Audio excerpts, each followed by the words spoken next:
Hello everyone, and welcome back to Shadow Man Stories. I know many of you use these videos to fall asleep, so before you drift off, I'd love it if you could leave a comment letting me know where you're listening from around the world. Also, don't forget to like and subscribe if you're enjoying the stories. My name is Marcus Washington. I've been a park ranger here at Chequamegon Forest for almost 2 years now. Tonight, like most nights, I'm alone with my thoughts and the dark woods around me. The October moon is bright overhead, cutting through the bare branches of the oak trees. Their shadows look like bony fingers stretching across the path in front of me. The fallen leaves make a soft crunching sound under my boots as I walk the trails. Most people would find it spooky out here, but for me, this is where I find peace. Out here, I don't have to think about what I saw in Vietnam. I don't have to remember the faces of my friends who never made it home. And I don't have to deal with the hard stares and whispered words from folks in town who still can't accept a black man in uniform, even if it's just a park ranger's uniform now. An owl hoots somewhere nearby, once, twice, 3 times, then goes strangely quiet. Something isn't right about that. Animals don't just stop making noise for no reason. The air around me suddenly gets cold. Really cold. Just a minute ago, I was thinking about unzipping my jacket, and now I can see my breath making little clouds in front of my face. I reach for my radio to check in with headquarters, but all I get is a weird growling static. Great, I'm 35 miles from the nearest backup, with trails and rough country between us. A raccoon bursts out of the bushes to my right, running like its tail is on fire. Something scared it bad. Something big, from the sound of the branches still cracking behind it. A strange fog starts rolling in between the trees. It doesn't move, like normal fog. It's almost like it has a purpose, searching for something or someone. The smell hits me next, wet dog, but worse, with something else mixed in. Something that reminds me of blood. I look down at my map, then up at the trail ahead. Something's wrong. The path splits 3 ways, but my map only shows 1 trail here. I've walked this forest for 2 years and never seen these other paths before. I take a few more steps, listening to the echo of my boots on the hard ground. But the echo sounds off.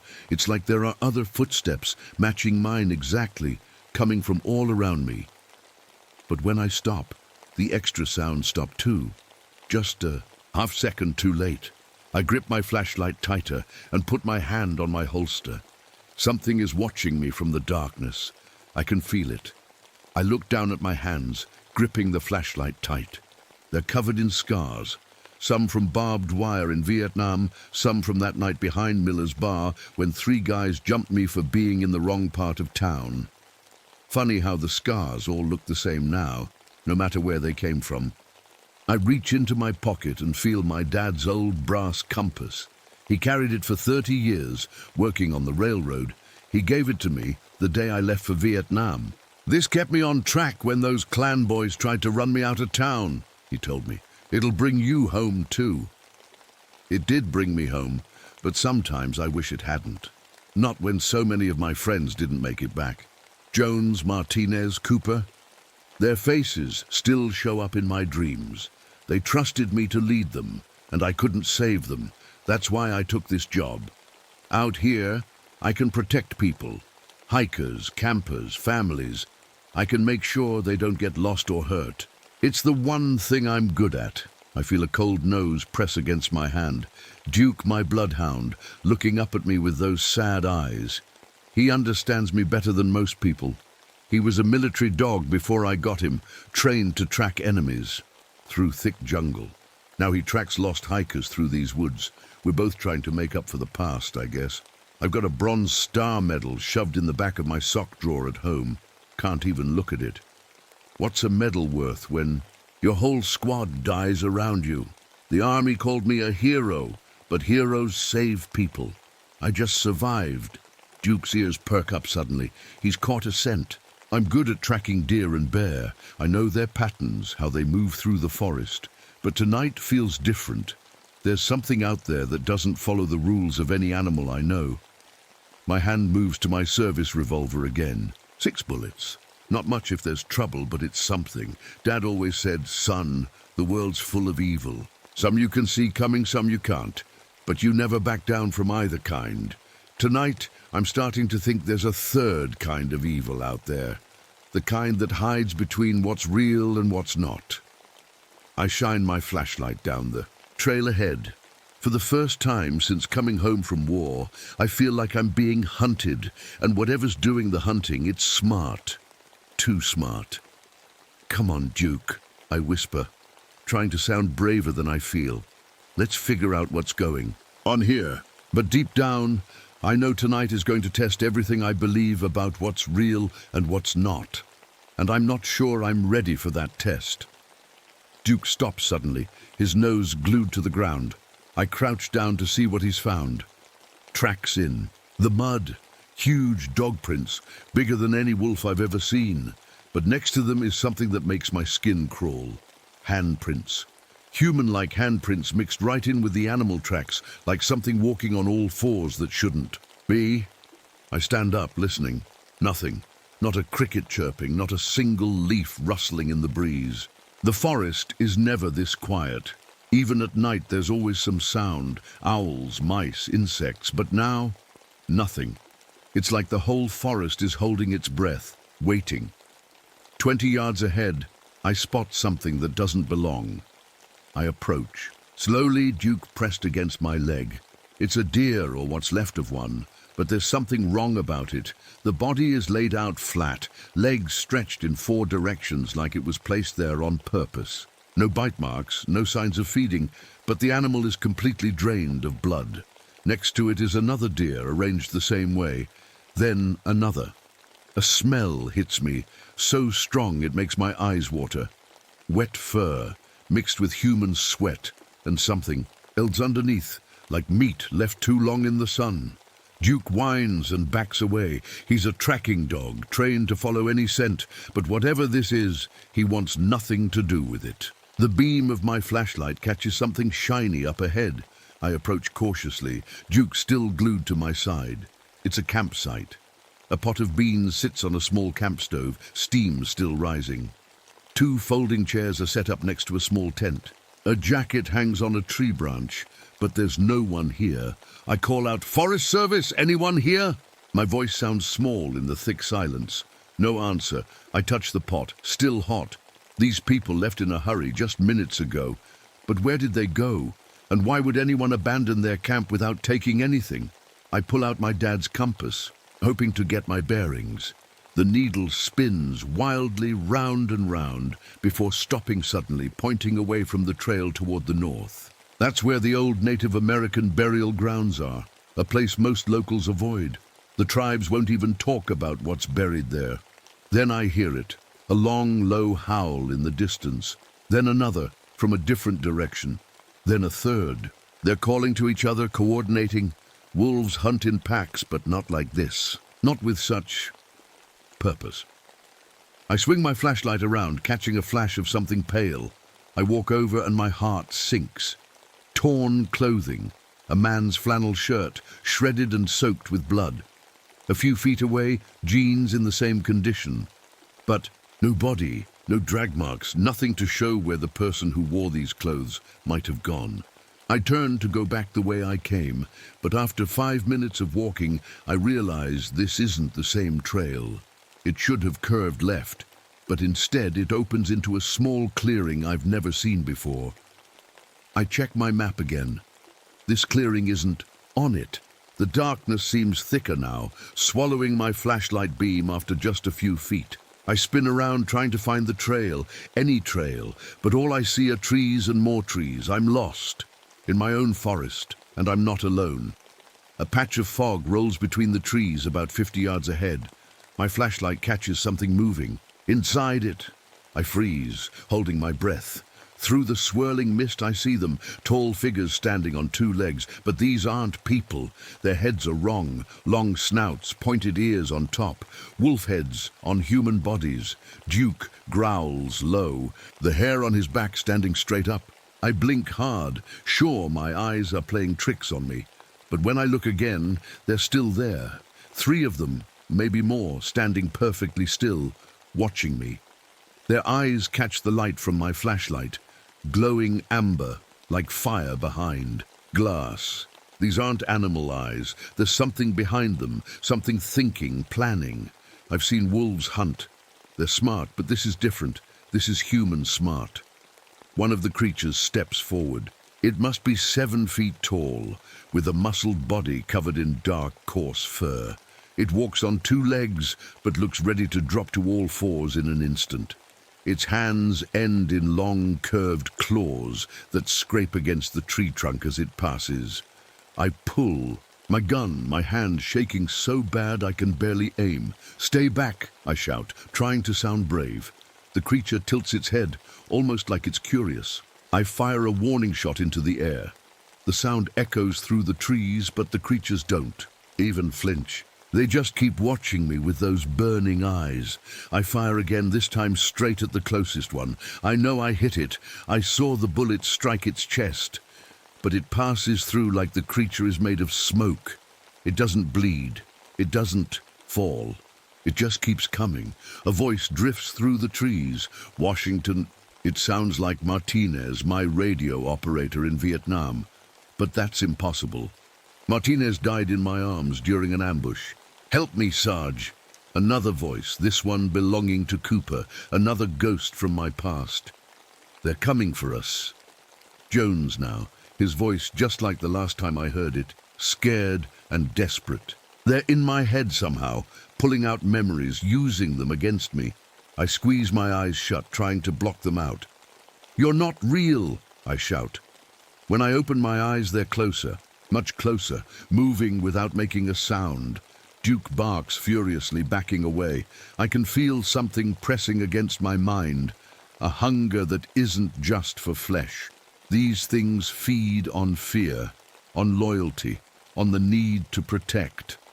And suddenly I understand why they chose me, why they're hunting me. Because I couldn't save my men in Vietnam. Because I still feel responsible for everyone around me. Because I would die trying to save someone else.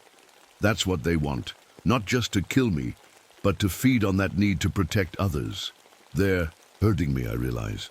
Pushing me in a specific direction. I shine my flashlight ahead and see a clearing through the trees. Something hangs from the branches there. Shapes that look horribly like human bodies, suspended like trophies. I back away, trying to find another path, any path away from here. But they've surrounded me now, moving in and out of the fog, their glowing eyes visible even when their bodies fade into mist. One of them lets out a sound, half howl, half human scream. It raises the hair on the back of my neck. Then they start testing me, whispering about hikers lost in the woods, children separated from their parents, people who need my help just beyond the trees. My heart races. I know it's a trick, but every instinct in my body screams at me to help. That's when I spot the old fire tower through the trees, 70 feet of metal stairs leading to a small platform above the forest canopy. If I can get up there, I might have a chance. I grab Duke's collar and run like hell. My lungs burn as I sprint toward the fire tower, Duke running beside me. The creatures are behind us, moving faster than anything that size should move. I reach the bottom of the metal stairs and push Duke ahead of me. "Go up!" I shout, and he bounds up the steps. The tower is old, rusted in places, but still solid. The narrow staircase winds up 70 feet to a small platform with windows on all sides. It's meant for spotting forest fires, not fighting off whatever these things are. But the narrow stairs might slow them down. Might give me time to think. I'm halfway up when I hear metal groan behind me. Looking back, I see one of the creatures grab the railing, pulling itself up with incredible strength. The metal bends in its grip like it's made of soft clay. 2 more are climbing the outside of the tower, using the framework like a ladder, moving with a terrible grace. My mind flashes back to Khe Sanh, trapped in a half-collapsed building with enemy fighters closing in from all sides. This is urban warfare all over again, except these aren't human enemies. I reach the platform at the top, Duke already there, growling at the windows. I slam the trapdoor shut behind me and drag a heavy metal cabinet over it. It won't hold them. Long, but maybe long enough. The small room is dusty, abandoned years ago when the Forest Service started using planes to spot fires. Old equipment sits in corners, radios, weather instruments, logbooks, and there, hanging on the wall, is a toolbox. My dad's old railroad tools that I brought up here last summer to fix the stairs. I grabbed the box, dumping the contents on the floor, wrenches, pliers, a hammer, and railroad spikes. 6-inch iron spikes that my dad used to carry. Iron, the oldest protection against evil spirits in every story I've ever heard. I grab a spike in one hand, my gun in the other. Outside, the creatures are climbing closer. Their movements are jerky now, angry. They know I'm cornered. The first one reaches a window, smashing the glass with one powerful hand. I fire at its face, but again the bullet passes through. It's like shooting at smoke. But when I jab forward with the iron spike, everything changes. The creature screams, a sound like metal tearing, and falls back where the spike touched. The fur and flesh sizzle and burn. Real pain, real damage. Duke, stay behind me, I say, gripping the spike tighter. The trapdoor bulges upward as something pounds against it from below. The cabinet slides an inch, then another. The door will give any second. 2 more creatures appear at different windows, shattering the glass. They're coordinating their attack, trying to overwhelm me from multiple sides, just like the Viet Cong did. But I'm ready this time. I grab more spikes, jamming them into the window frames, creating a barrier of iron. The creatures howl in rage, but can't pass the iron. The trapdoor explodes upward, sending the cabinet flying. The largest creature rises through the opening, 7 feet of muscle and fur and teeth. Its amber eyes lock on mine, filled with a terrible hunger. Duke lunges at it, teeth bared, buying me precious seconds.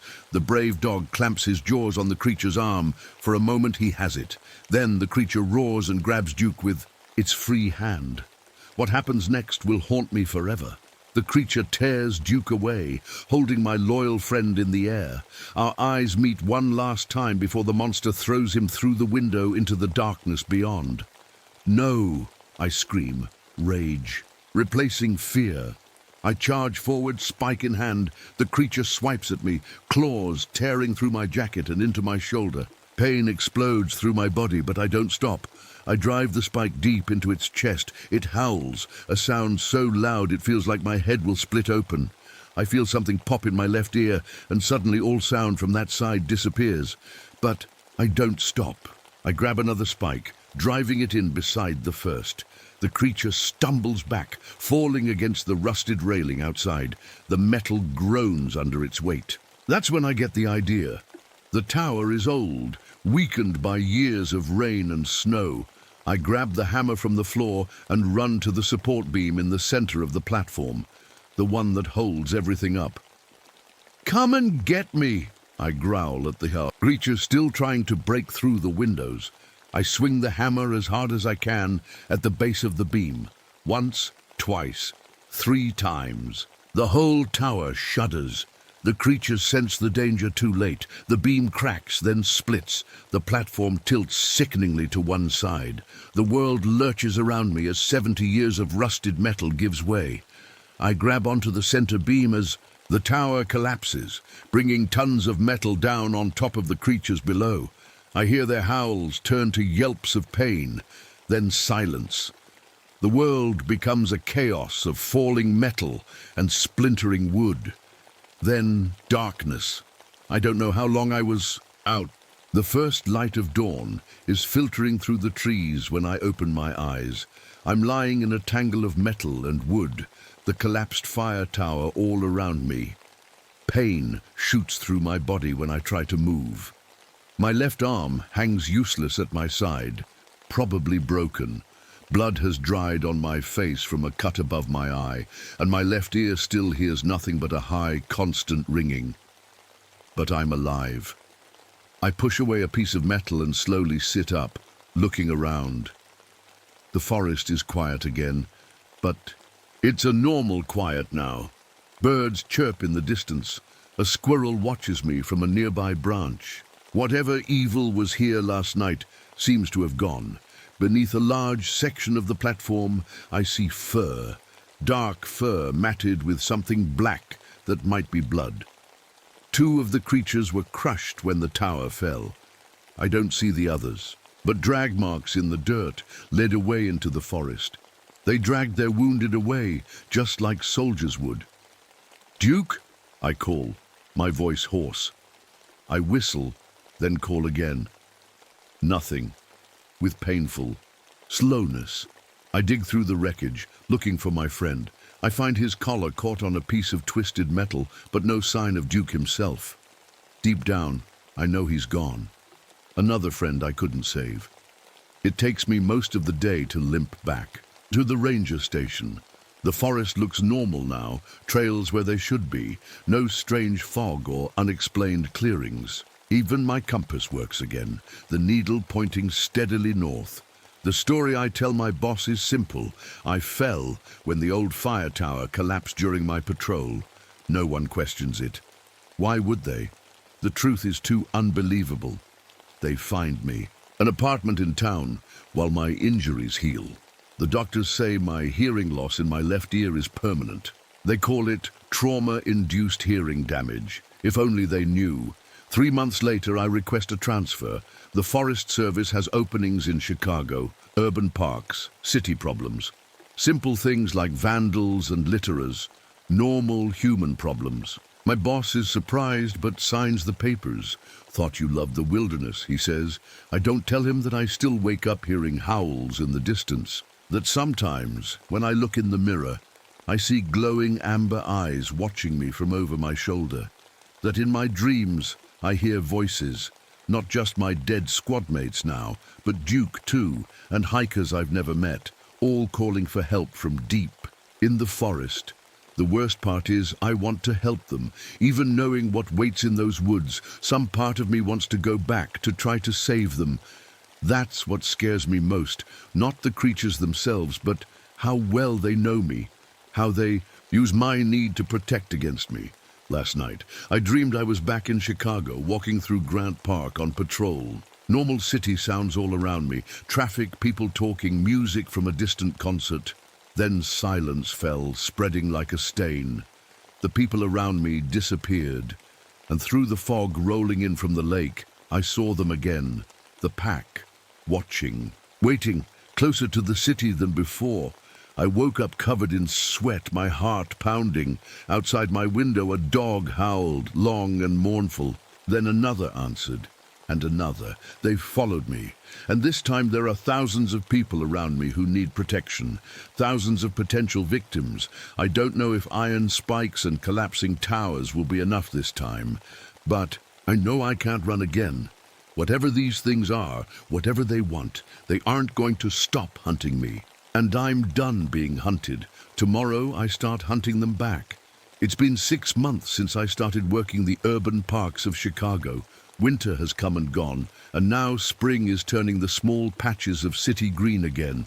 Most days, I can almost convince myself that what happened in the Chequamegon forest was just a bad dream. Something my mind made up to deal with the trauma of Vietnam that I'd been carrying too long. Almost. But then night falls, and I remember. The eyes, the howls, the feeling of being hunted by something that knows your deepest fears. I've been preparing, reading old books from dusty library shelves about folklore and monsters, looking for patterns in missing persons reports, collecting iron, nails, tools, anything I can find. My small apartment looks more like an armory now than a home. Tonight, I'm patrolling Jackson Park. It's quiet for a Friday, just a few joggers and couples walking through before heading home. The sunset paints the sky orange and red as I check the areas around the Museum of Science and Industry. That's when I feel it, the sudden drop in temperature. My breath fogs in front of my face, even though it was 65 degrees a moment ago. The hair on my arms stands up. They're here. A jogger passes me, earbuds in, completely unaware. I want to warn him, tell him to get inside, to hide. But what would I say? "Excuse me, sir, but there are supernatural wolf creatures hunting in the park tonight. He'd think I was crazy. Maybe I am crazy, but the cold is real, and the silence that's falling over the park is real too. I touch the iron railroad spike in my pocket, the one I carry everywhere now. 6 more are strapped to my belt under my jacket. My good ear strains for any sound, a growl, a footstep, anything. The fog rolls in from the lake, thicker than natural. Fog should be. It swallows the pathways and trees, turning the familiar park into a maze of shadows and mist. I pull out my flashlight, but the beam barely cuts 10 feet into the soup around me, just like before. A sound reaches me, a soft whine, like a dog in pain. It's coming from a grove of trees to my right. Every instinct tells me to run the other way, but I can't. What if someone's pet is hurt? What if it's a trick, but there's also someone in danger? This is why they followed me, because I can't ignore someone who needs help, even when I know it might be a trap. I pull out the spike and hold it like a knife, moving slowly toward the sound. The whining gets louder, more desperate. Through the fog, I see a shape on the ground. A large dog, its leg caught in what looks like a trap. My heart jumps into my throat. The dog looks up at me with familiar eyes. "Duke?" I whisper, not believing what I'm seeing. The dog whines again, pulling at its trapped leg. It's impossible. I saw Duke thrown from that tower. No dog could survive that fall. And yet, I take another step forward, then stop. Something's wrong. The dog's outline seems to shift and blur in the fog, like it's not fully solid. And its eyes. They're reflecting my flashlight with that same amber glow. It's not Duke. It never was. I back away slowly, keeping the iron spike pointed at the dog. It watches me, then slowly stands up, its form stretching, changing, growing taller. The trap falls away. There never was one. Just an illusion. A low growl comes from behind me, then another from my left, then a third. They've surrounded me again. The pack is back, but this time I'm ready for them. I pull a second spike from my belt. "Let's finish this," I say into the fog. From deeper in the park, a human scream cuts through the unnatural silence. A real person, really afraid, not an illusion this time. The creatures want me to choose, save myself or try to save a stranger. They know which one I'll pick. They've always known. I grip the spikes tighter and run toward the scream, toward the heart of the fog where the pack waits. Some hunters track their prey across miles of wilderness. These creatures have tracked me across states, across months of time, using my own protective instincts as a compass. Now it's my turn to hunt. "I'm coming for you," I whisper to the fog, to the glowing eyes watching from the darkness. "All of you. The real hunt has just begun." My name is Joseph Begay. I work as a park ranger in Arizona's big forest. I'm 39 years old. I'm Navajo, and my people have lived on this land for hundreds of years. The sun was going down as I walked through the canyon. The red rocks around me looked like they were painted with blood in the fading light. The wind blew through the tall pine trees, carrying the smell of sage and something else I couldn't name. Something that didn't feel right. I feel safe in these woods. My grandmother always told me our ancestors protect those who respect the old ways. I believe her. I always have. I was walking when I saw a roadrunner stop in the middle of the path. It stared at empty air, like it saw something I couldn't. Then it ran away fast, scared of something that wasn't there. The air got cold all of a sudden. The sky was clear, but I could see my breath in front of me like it was winter. I looked down and saw that the shadows on the ground were too long, stretching out farther than they should in the evening light. My radio made a crackling sound. Through the static, I heard voices speaking words I hadn't heard since I was a child. My grandmother had told me never to repeat these words. She said they could wake up things that should stay asleep. I turned, the radio off with shaky hands. That's when I saw a coyote walking toward me. It wasn't scared of me, which wasn't normal. Its yellow eyes looked almost human. Then it started howling like it was in pain before running away into the bushes. A strange mist began rising from the dry creek beds nearby. This was wrong. We hadn't had rain in weeks. The fog crept along the ground, and I could hear the soft beating of drums coming from somewhere I couldn't see. I looked at my map, even though I knew these trails by heart. The path ahead would take me through an area where tribal elders don't allow people to go. They say some places should be left alone. I'd always respected that rule. But tonight something was pulling me forward. Then I noticed my shadow. It was moving by itself, sliding across the rocks while I stood still. My shadow stretched and twisted toward the forbidden path like it wanted to show me the way. I knew then that something had been watching me, and tonight it wanted me to know it was there. I've been a ranger here for 15 years now. My hands are rough and brown from working outdoors. If you look close, you can see the small blue tattoos my grandfather gave me when I turned 21. They're special marks that show I'm a keeper of the old ways.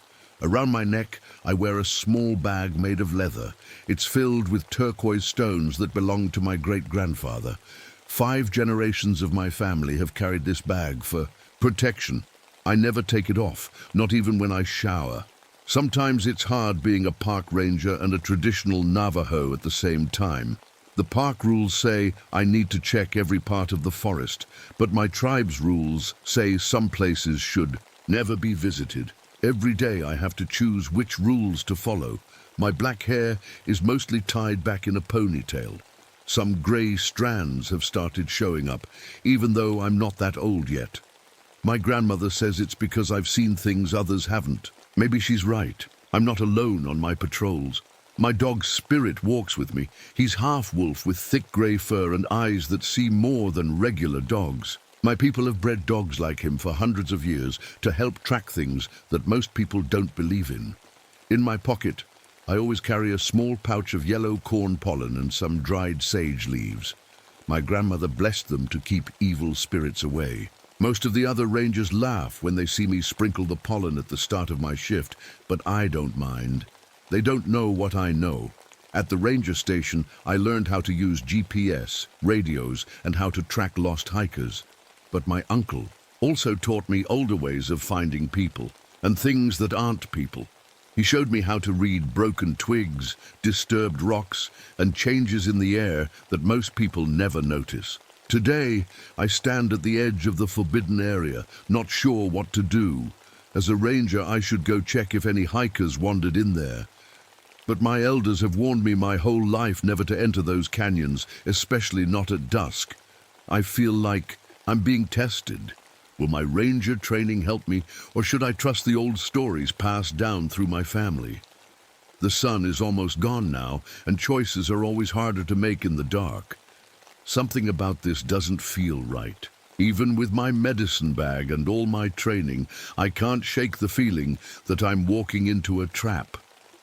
Like something older than the mountains has been waiting for me, and only me. Spirit whines and presses against my leg. He feels it too. I decided to take a few steps into the forbidden area, just to make sure no hikers were lost there. That's when I saw the footprints. They started as normal human shoe prints in the dust. But then, right in the middle of a step, they changed. The next print wasn't from a shoe at all. It was the paw of some large animal. I knelt down to look closer. No animal I knew could make tracks like these. The forest had gone quiet. Usually, you can hear insects buzzing, birds calling, or leaves rustling in the wind, but now there was nothing. Complete silence. Even my own breathing seemed too loud. As I walked further, I found something that made my stomach turn. A dead sheep lay on the ground, but there was no blood around it. Something had killed it and taken all its blood very carefully, like it was done for a ceremony. I'd seen mountain lions kill before. This was different. The air changed, carrying a sickly sweet smell. It was like flowers and rotting meat mixed together. I covered my nose with my bandana, but it didn't help much. A little further on, I found something. that made me radio for backup right away. A camping spot with 2 tents, cooking gear and hiking boots. Everything was torn apart, with deep scratches in the fabric. But there were no people, no bodies, nothing to tell me where the campers had gone. I pulled out my compass to get my bearings. The needle spun wildly before pointing steadily toward a deep canyon. My grandfather once told me our ancestors had buried something terrible there, something that should never be disturbed. Spirit growled low in his throat. I heard animal sounds, coyotes howling, birds screeching, something that might have been a mountain lion, coming from all directions. But when I looked around, I couldn't see any animals, just rocks and trees and shadows. On a smooth rock face nearby, I saw fresh carvings. They looked like the ancient drawings my people made hundreds of years ago, but these couldn't be old. The cut marks were still white and fresh. They showed people changing into animals and other people being eaten. The heat was strange too. The sun had gone down, but heat waves rose from the ground, making the air shimmer. Through the haze, familiar landmarks looked twisted and wrong. A rock formation I'd known since childhood seemed to move when I wasn't looking directly at it. I tried to turn back, to get to my truck and call for help, but somehow I kept ending up back at the same spot. Trails I'd walked 100 times led me in circles.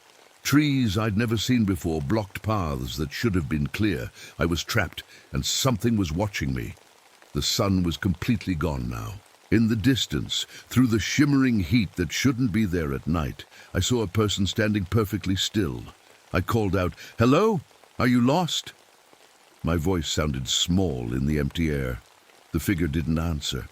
As I watched, it seemed to change shape. One moment it looked like a tall man, then like a wolf on its hind legs, then like a coyote. I blinked hard, thinking my eyes were playing tricks on me. When I looked again, it was closer. I hadn't seen it move, but now it stood only 50 feet away. Its eyes glowed yellow in the darkness like a predator's. The face kept shifting, human, then animal, then human again. But behind all those faces was something else, something like a living shadow. Joseph Begay. It spoke my name in perfect Navajo, its voice dry like rustling leaves. Son of Mary Begay, grandson of Sarah Yellowhair. My blood turned cold. How did it know my mother's name? My grandmother's. Your great-grandfather tried to trap me, it said, still speaking Navajo. Your grandfather feared me, and now you have come just as I knew you would. I reached for my gun, but the metal burned my hand like it had been sitting in fire. I dropped it with a yelp of pain. The thing smiled with too many teeth. Your weapons can't hurt me, Joseph Begay. I'm older than your gun, older than your people. It took a step forward and suddenly appeared 10 feet closer without walking the distance between. Then it was behind me. Though I hadn't taken my eyes off it, I spun around, heart pounding. I know what you fear, it whispered. I can see into your mind. You worry that you've forgotten too many of the old ways, that you're too modern, too white. It was pulling thoughts straight from my head, things I'd never told anyone. Stop it, I said, trying to sound brave. Your people are forgetting, it said. Soon no one will. Remember the proper respect, the proper fear. I will take your knowledge, wear your skin, and teach them to fear again. The air around me started to heat up even more. My skin felt like it was cooking. Sweat poured down my face, and it was hard.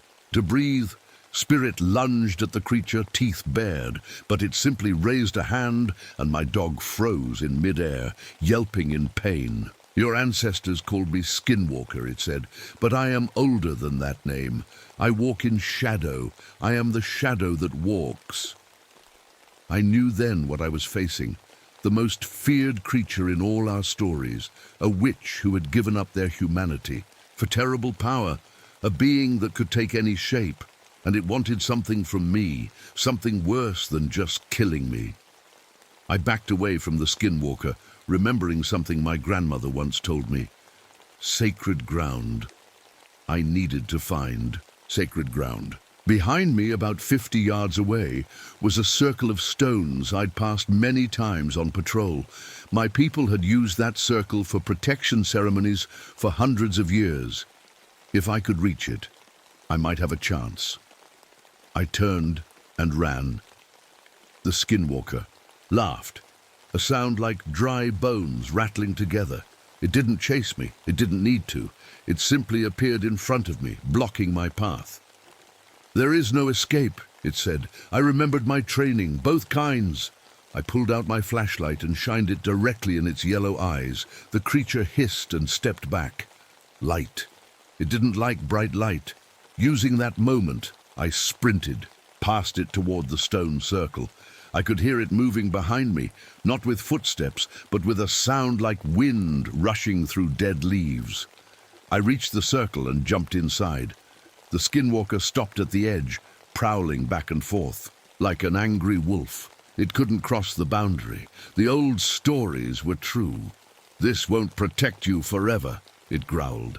"These old magics grow weaker every year, just like your people's belief."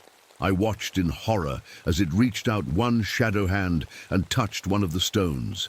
The rock cracked, a small split appearing in its surface. The creature was breaking through. I needed a weapon. My gun was gone, left behind when it burned my hand. But I still had my medicine bag. I opened the leather pouch and took out the corn pollen my grandmother had blessed. The skinwalker saw what I was doing and screamed, a terrible sound that made my ears hurt. "Your tricks won't work, Joseph Begay." But I saw fear in those yellow eyes. It knew the old ways better than I did. It knew what the pollen could do. I began to sing. Not just any song, but the protection song my grandmother taught me when I was 10 years old. The words came back easily, flowing from some deep place in my memory. The creature clawed at another stone, breaking it into pieces. The circle was failing. Spirit, my loyal dog, had followed me. Though hurt, he stood beside me, hackles raised. Then, without warning, he leaped at the skinwalker. "No!" I shouted, but it was too late. The skinwalker caught Spirit in midair. For a moment they struggled together. Then the creature changed, becoming pure shadow. My brave dog howled in pain as the darkness wrapped around him, tearing him apart. Anger filled me. I kept singing, louder now, putting all my grief and rage into the ancient words. I threw a handful of corn pollen at the creature, and where it touched, the shadow hissed like water on hot metal. The skinwalker shrieked and pulled back. I threw more pollen, advancing to the edge of the broken circle. I wasn't hiding anymore. I was fighting. "You are nothing," it snarled. "The last of a dying breed. When you are gone, who will remember the songs? Who will know how to fight me? I'm not the last," I said, "and I won't be gone today." I threw the last of my pollen directly into its face and shouted the final words of the exorcism ritual. Words my uncle had made me practice until I couldn't forget them. The skinwalker's scream shook the ground. The red rocks around us cracked and tumbled. In the distance I heard the sudden rush of water, flash floods triggered by the creature's death cry. Then it was over. Where the skinwalker had stood was nothing but ordinary shadow, fading as clouds moved away from the moon. I fell to my knees, exhausted. Spirit was gone. My hands were burned, but I was alive. As I made my way back to my truck in the moonlight, I kept seeing things from the corner of my eye, the spirit world peeking through into our world. The encounter had changed me. I could see both worlds now. I knew this wasn't really over. The skinwalker might be gone, but there were others out there, and somehow they would know what I had done. They would come looking for me. I would be ready. I would be both ranger and protector, modern man and keeper of ancient ways. As I drove home, the night was full of shadows, and now I knew exactly what might be hiding in them. A week passed since my fight with the skinwalker. I returned to work, but everything felt different now. I told my boss I'd been attacked by a large animal in the restricted area. He believed me because of the burns on my hands and the scratches on my arms. I didn't tell him about the skinwalker. Some things are better left unsaid. The other rangers noticed the change in me, how I jumped at shadows, how I always seemed to be looking at things they couldn't see. They were worried, but they didn't ask too many questions. Out here, people respect privacy. I visited my grandmother in her small house on the reservation. As soon as she saw me, she knew. "You met it, didn't you?" she asked, pouring me tea with hands nearly as weathered as the desert rocks. "The shadow that walks." I nodded. "How did you know?" "Your eyes," she said simply. "They see both worlds now." She gave me a new medicine bag to replace the one I'd used up fighting the creature. This one contained different stones, stronger herbs, and a small carving made from cedar wood. "You will need this," she told me. "Others will come. They are curious about the man who killed one of their kind." At night, I dreamed of yellow eyes watching me from the darkness. I woke up sweating, sure that something had been in my bedroom. Sometimes I found strange footprints outside my window.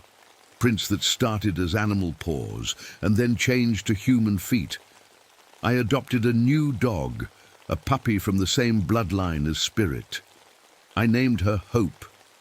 She had the same watchful eyes, the same wolf-like alertness.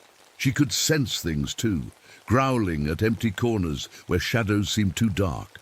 I started spending my days off with the tribal elders, learning songs and stories I'd ignored when I was younger. I practiced the old ways of tracking, of reading signs most people would miss. I studied the ancient boundaries, the places where our world touches others. The park visitors noticed nothing different. To them, I was just the same friendly Navajo ranger, maybe a bit quieter than before. They didn't see how I checked the shadows, how I watched the animals for signs of fear, how I listened to the wind for voices. Yesterday, while on patrol near the canyon where it all happened, I found fresh tracks. Not human, not animal, but something in between. And carved on a tree trunk was a symbol, a warning from the other skinwalkers. They knew I was watching for them. I left my own mark in response, a symbol of protection my grandmother taught me, a message that this land was guarded. Tonight, as the sun sets, I'll go back to that stone circle. I'll repair the broken stones and make the boundary strong again. I'll sing the old songs and spread blessed corn pollen in a wide circle around the area, because now I understand my true purpose. I'm not just a park ranger enforcing modern laws. I'm a guardian of ancient boundaries, a protector standing between two worlds. The skinwalkers are watching me from the shadows, and I am watching right back. They'll come for me someday. Maybe tomorrow, maybe next year. But when they do, I'll be ready. This is my land, my home, my duty. And the shadows will not take it while I still draw breath. My name is William Thornton, and I work as a park ranger at Crater Lake. I'm 42 years old, and I love my morning walks around the lake.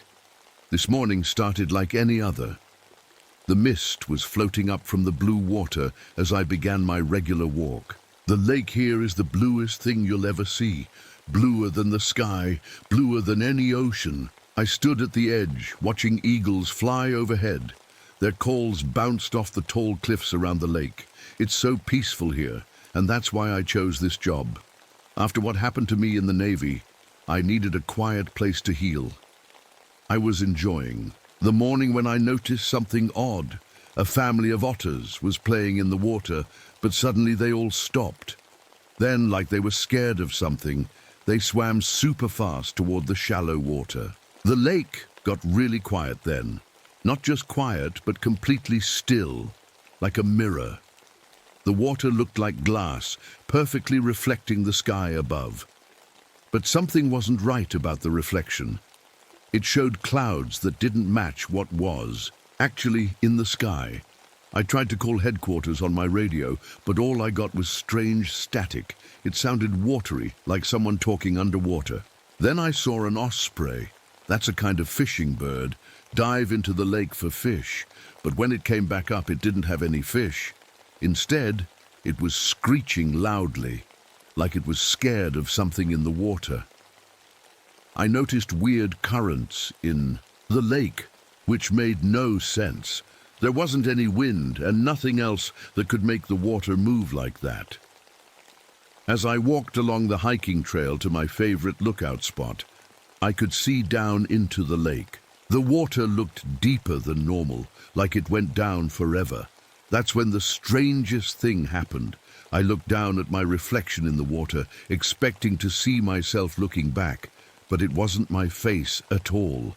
Someone else was looking up at me from under the water. And whatever it was, it smiled at me. I haven't told many people about my past. Before I became a ranger, I was a Navy diver. I worked on submarines. My hands still shake when I think about that day. The day our submarine broke apart under the water. I can still hear the metal tearing, feel the rush of cold water. 12 good men died that day, my friends, my crew. I carry their dog tags with me, all 12 of them. They jingle in my pocket when I walk, reminding me they're gone and I'm still here. Sometimes I wonder why I was the only one who made it out in that escape pod. Why me and not them? That guilt follows me everywhere. That's why I came to this lake, to get away, to find some peace.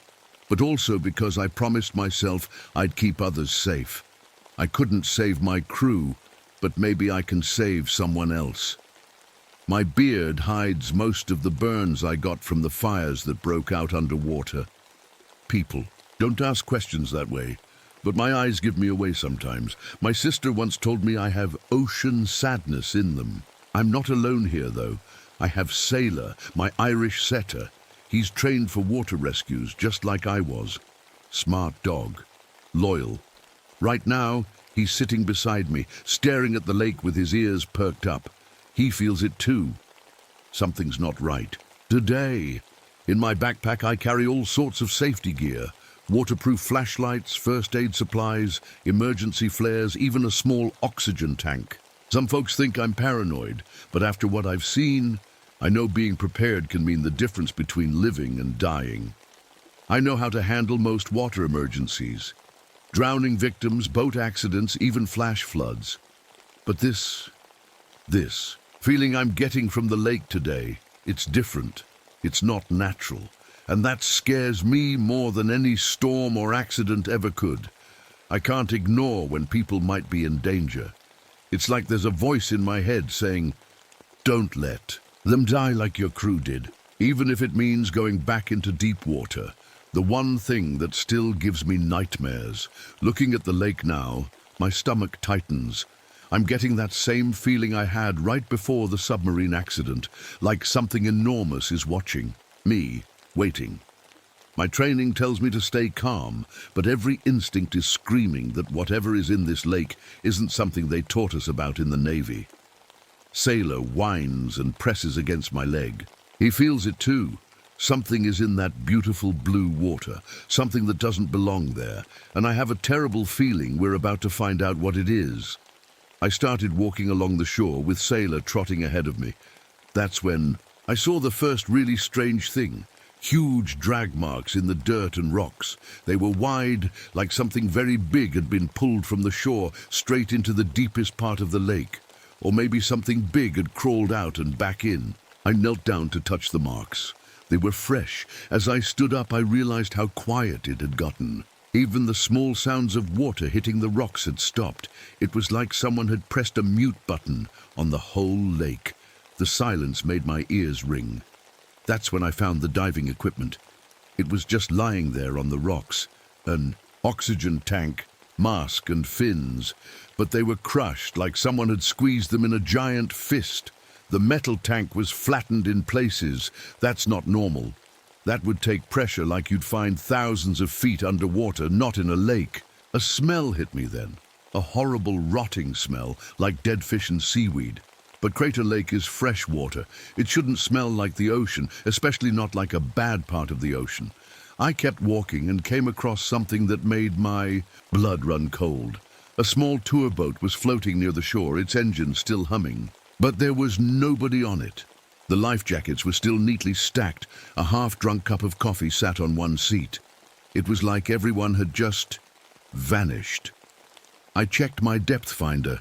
It's a little device that tells you how deep the water is. The reading made no sense. In some spots, it showed the normal depth of the lake, but when I pointed it at the center, it just flashed error, like it couldn't find the bottom at all. Then came the thumping, a deep rhythmic sound coming from under the water. Thump, thump, thump, like a giant heartbeat, or maybe like the sonar we used on submarines. I bent down to tie my boot and noticed something shiny by the water. I picked it up and almost dropped it in shock. It was a scale, but not like any fish scale I'd ever seen. It was the size of a dinner plate and hard as metal. I found more scattered along the rocks. The water started acting weird then. When I dipped my hand in near the shore, it felt ice cold. But just a few feet away, steam was rising from the surface. Hot and cold patches all mixed together. That doesn't happen naturally in lakes. I decided I'd seen enough. Whatever was happening, I needed to report it. I turned to head back to my truck, taking a trail I'd walked 100 times before. But after 20 minutes of walking, I found myself back at the same spot on the shore. I tried again. Same result. I tried a different path. Still ended up back at the lake. It was like the lake wouldn't let me leave. Sailor growled, staring out at the water. The hair on his back stood straight up. Something was out there. Something was watching us. And I had a terrible feeling we were about to meet it. I decided to take a closer look at what was happening. In the lake, I found a small rowboat tied to a dock, and after checking that it was safe, Sailor and I got in. My hands were shaking as I rowed us toward the middle of the lake. The water was so clear I could see down pretty far. But then it just turned dark. As we got to the deeper part, I saw something that made my heart stop. Just beneath us, moving slowly through the water, was something enormous. It looked like a giant snake, but it was longer than a whole city block. I'm not exaggerating. This thing was massive. "Stay still, Sailor," I whispered, though I'm not sure why I was whispering.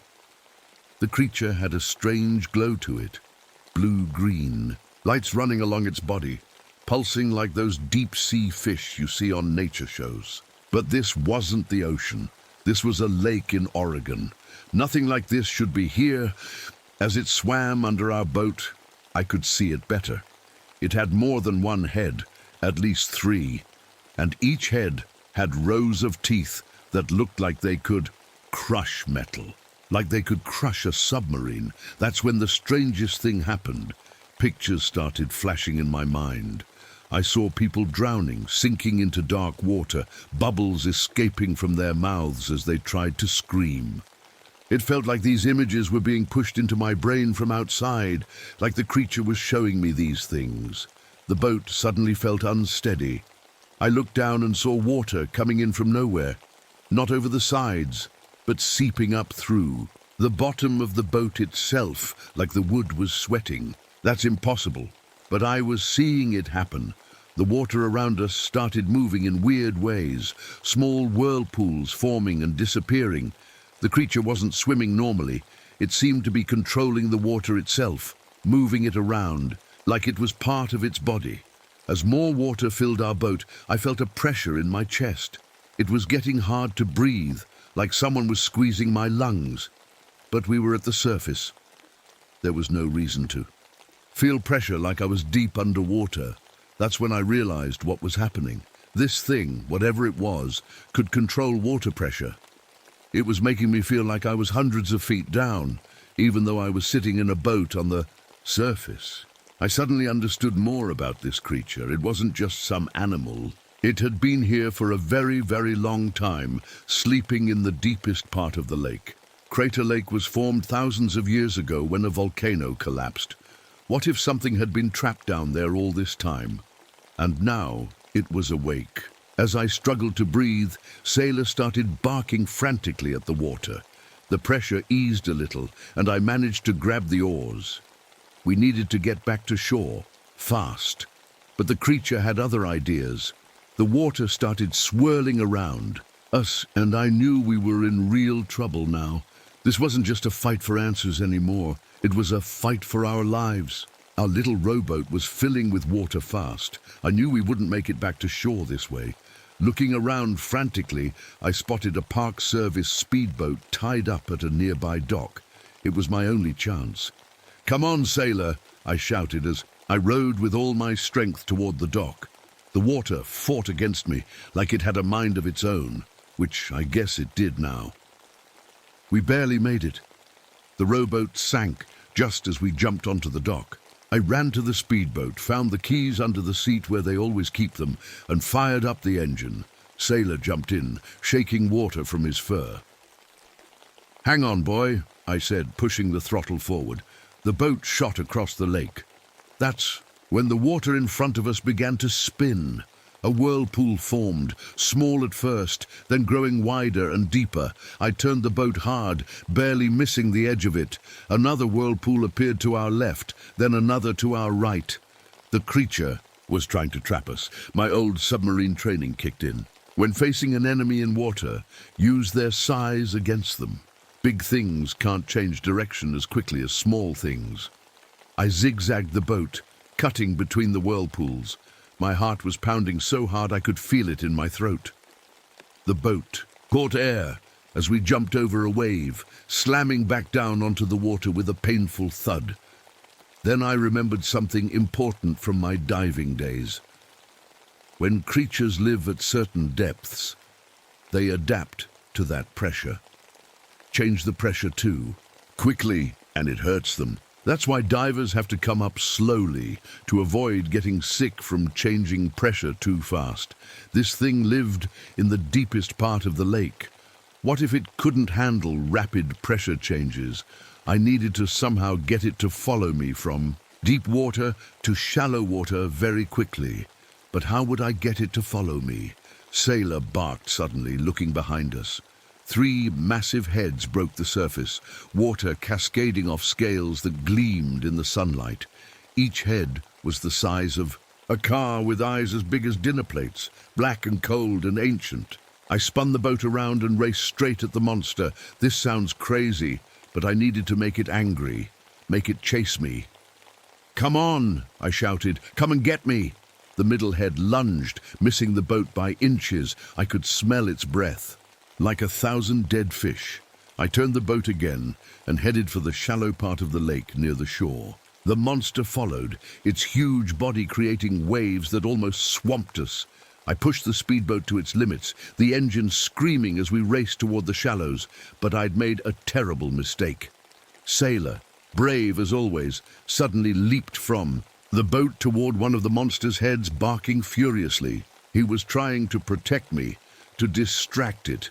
"Sailor, no!" I screamed. One of the heads turned faster than anything that big should move. Its jaws opened wide, and before I could do anything, it swallowed Sailor whole. "No!" I cried out, grief and rage filling me. I had to end this now. I had a small emergency scuba tank in the boat's storage compartment, and I had the flare gun from the safety kit. It wasn't much, but it was all I had. I strapped on the tank, grabbed the flare gun, and took a deep breath. The creature was between me and the shore now, its massive body creating waves that rocked the boat violently. It was now or never. I dove into the water, straight toward the monster. The water was cold as I dove in, but I hardly noticed. All I could think about was Sailor and how to stop this thing before it hurt anyone else. Swimming toward the monster, I could see its glowing body under the water. It was even bigger than I thought. Along its sides were what looked like gills, huge flaps opening and closing as it moved. I remembered from my Navy training that gills are sensitive. If I could damage them, maybe I could hurt the creature enough to drive it away or kill it. The monster sensed me in the water. One of its heads turned in my direction, eyes fixing on me. I felt that pressure again, squeezing my chest, making it hard to breathe even with my scuba gear. I swam harder, fighting against the crushing feeling. The flare gun felt heavy in my hand. I only had one shot at this. As I got closer, I could see inside the gills. They pulsed with that same blue-green light that ran along its body. That had to be where it was vulnerable. The head lunged at me. I twisted away, feeling teeth graze my leg. The pain was sharp, but I kept going.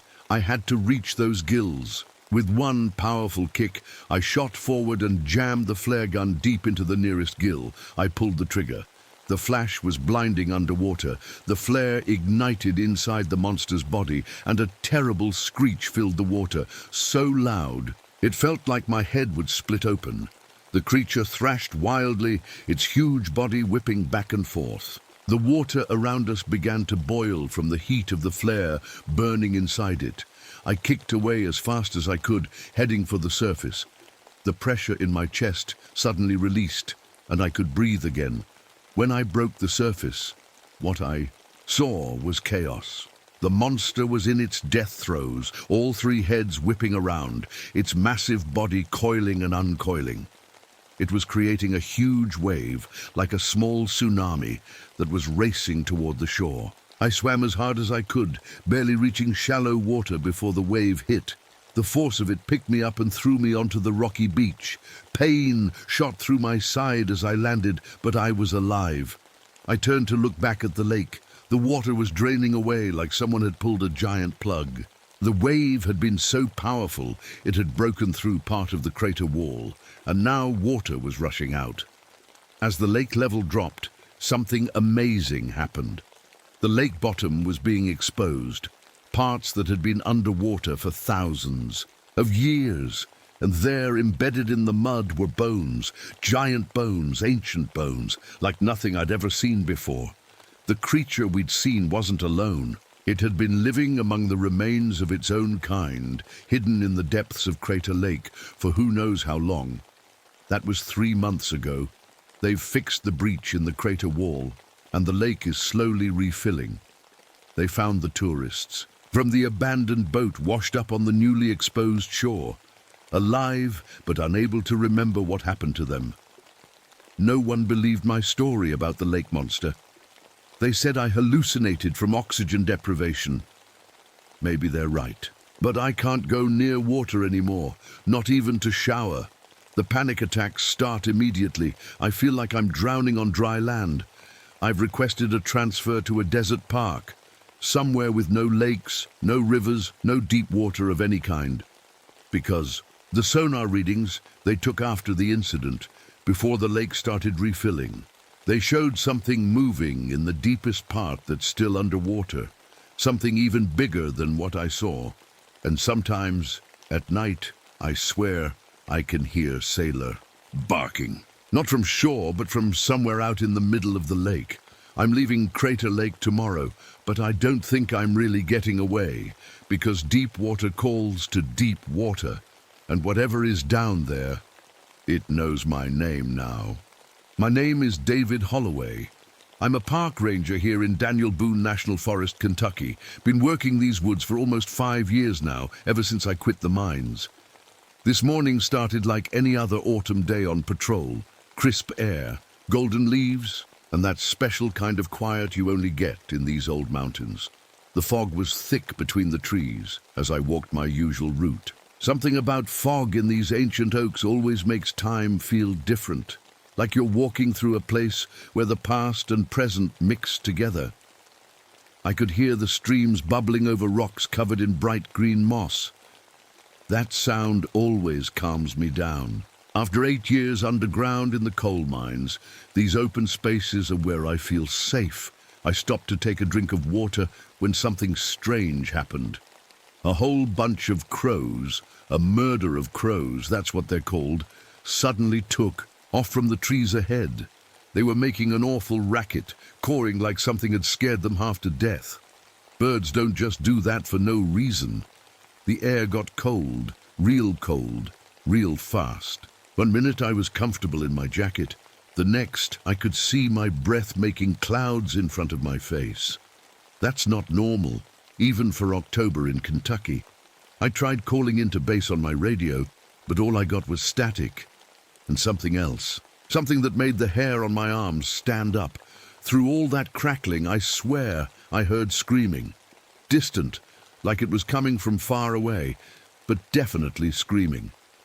That's when I noticed the bear. A good-sized black bear, maybe 300 pounds, was sniffing around about 50 yards ahead of me on the trail. I've seen hundreds of bears out here. They're usually more scared of you than you are of them. But this one did something I've never seen before. It stood up on its back legs, looked right at me, then turned and ran like the devil himself was, chasing it. Bears don't run from people like that. As the daylight started fading, I noticed something else weird. All those mushrooms growing on the fallen logs began to glow. I mean really glow, like somebody had turned on blue-green lights inside them. I've seen bioluminescent fungi before, but never this bright. It was like they were trying to warn me about something. Looking at my map, I realized the trail ahead led down into a hollow that wasn't marked. I've been working these woods for years and memorized every hill and valley, but this place, this deep, dark dip in the land ahead, I'd never seen it before. That's when I saw the claw marks. Not little scratches from raccoons, or even the kind bears leave when they sharpen their claws on tree trunks. These were huge, 4 parallel lines cut deep into the oak bark, higher up than I could reach with my hand. Whatever made those marks had to be massive and angry. I should have turned back right then and there. Any sensible person would have. But 20 years in these mountains makes you stubborn and maybe a little too brave for your own good. So I kept walking, right toward whatever was waiting for me in those hollow hills. My name is David Holloway. I work as a park ranger in the big forest called Daniel Boone National Forest in Kentucky. I'm 36 years old. Before becoming a ranger, I used to work in coal mines, digging deep under the ground. But after getting trapped in a mine collapse, I can't stand small, tight spaces anymore. That's why I love working in the open forest now. This morning, I was walking on the forest trails like I do every day. It was fall, and a thick fog was moving between the old oak trees. It made everything look mysterious and a bit spooky. As I walked, I could hear the mountain streams flowing over rocks covered in green moss. The sound was peaceful, almost like nice background music that made me feel calm. After spending years underground in dark mine tunnels, being out in the open forest feels like freedom to me. I was enjoying my quiet morning when something strange happened. A large group of black crows suddenly flew up from the trees ahead of me. They were making loud, scared, cawing sounds. Birds don't usually act like that unless something has frightened them. Then I noticed the air getting much colder all of a sudden. Even though it was a clear October day, I could now see my breath in front of my face like little clouds of fog. I tried to use my radio to call back to the ranger station, but all I heard was static. And in that static, I thought I heard what sounded like far-away screaming. I told myself it was just the radio making weird noises, but deep down, I wasn't so sure. A little while later, a black bear came walking toward me on the trail. This wasn't unusual. We have lots of bears in these woods. But what happened next was very strange. The bear looked at me, stood up on its back legs, and then turned and ran away like it was terribly scared of something. Bears don't usually run from humans like that. As it started getting darker, I noticed the mushrooms growing. On rotting logs were glowing much brighter than normal. They gave off an eerie blue-green light that seemed to get stronger as the daylight faded. Looking ahead, I saw that the trail disappeared into a deep hollow, a small valley between hills. The weird thing was, this hollow didn't show up on any of my maps. I've walked these woods for years and know them really well, but I'd never seen this place before. Then I spotted something that made me stop in my tracks. The trees around me had huge claw marks on them. These weren't normal marks from bears or other forest animals. They were massive scratches that went deep into the wood, higher up than I could reach with my hand. I had a bad feeling about what might be ahead, but something made me want to keep going. Looking back now, I wish I had turned around and gone back to the ranger station, but I didn't. I kept walking toward that strange hollow that wasn't on my map, not knowing what was waiting for me in there. My hands still shake sometimes when I'm in tight spaces. They're rough and calloused from years of digging coal, with tiny black specks that never fully wash away. No matter how many times I scrub them, they still look like they belong to a miner, not a ranger. I carry my grandpa's old mining helmet with me on patrols. It's been in our family for 4 generations of coal miners. My great-grandpa, grandpa, dad, and then me. The lamp still works, and I keep it polished even though I never thought I'd need it again after leaving the mines. I guess I should explain why I left mining. 3 years ago there was a cave-in. The whole tunnel collapsed while I was working deep underground with 5 other men. 2 didn't make it out. I was trapped in a space no bigger than a closet for 30 hours before they dug us out. Ever since then, small spaces make me feel like I can't breathe. The doctors call it claustrophobia. That's why I became a park ranger. Out here in the forest, there's nothing but open space and sky above me. No walls closing in, no ceiling that might fall. At least that's what I thought when I took this job. My dog Digger walks beside me on the trail. He's a mountain cur, a breed that's been used around here for hunting for hundreds of years. He's tough and brave, with tan fur and alert ears that catch every sound in the forest. He's better than any weapon when it comes to warning me about danger. I reach into my pocket and feel the small piece of coal I always carry. It's from the mine that nearly killed me. Some might think it's strange to keep something like that, but it reminds me how quickly life can change, how we're never as safe as we think we are. Looking at the strange claw marks on the trees, I realize I'm tracking something I've never seen before. In these mountains, I've followed bears, cougars, and wild boars. I know their habits, their tracks, their behaviors, but these signs, they're different. And the way this animal is moving shows a kind of intelligence that makes my skin crawl. "Come on, Digger," I whisper, patting my leg to keep him close. "Stay with me, boy." I should turn back. That would be the smart thing to do. But I've never been good at backing down from challenges. My ex-wife used to say it would get me killed someday. Looking at these massive claw marks, I wonder if today might be that day. The sun is getting lower now, and the shadows between the trees are growing longer.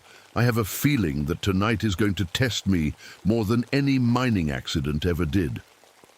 Something is out there in these woods, something that knows these hills better than I do. And the strangest feeling comes over me, like I'm not the hunter anymore, I'm the prey. Digger growls low in his throat, the fur on his back standing up. He senses it too. Something is watching us from the trees, something is following us. And as the light fades from the sky, I know we're heading into a darkness deeper than any mine shaft I've ever entered. I stopped dead in my tracks when I saw the paw prints. They were cat prints for sure, but way too big. Mountain lions leave prints about the size of my palm. These were bigger than my whole hand with fingers spread wide. Whatever made them had claws that could pull in and out like a cat's, but they were huge. "What do you think, Digger?" I whispered. My dog just whined and pressed against my leg. That's when I noticed how quiet it had gotten. Usually the forest is full of sounds. Birds calling, leaves rustling, squirrels running through branches. But now there was nothing. Even the wind seemed to have stopped. The silence felt heavy, like before a big storm. I walked a little further and found something that made my stomach turn. About 20 feet up in a big oak tree hung what was left of a deer. Something had carried a full-grown deer up there, torn it open and drained all its blood. There wasn't a drop on the ground below. In all my years in these woods, I'd never seen anything like it. The smell hit me next, a strong metal smell like blood mixed with something musky, like a big cat but much stronger. It made me want to throw up. A little further down the trail, I found a camping spot that had been torn apart. A tent was ripped to shreds, a sleeping bag torn like paper. The scary part was how clean the cuts were.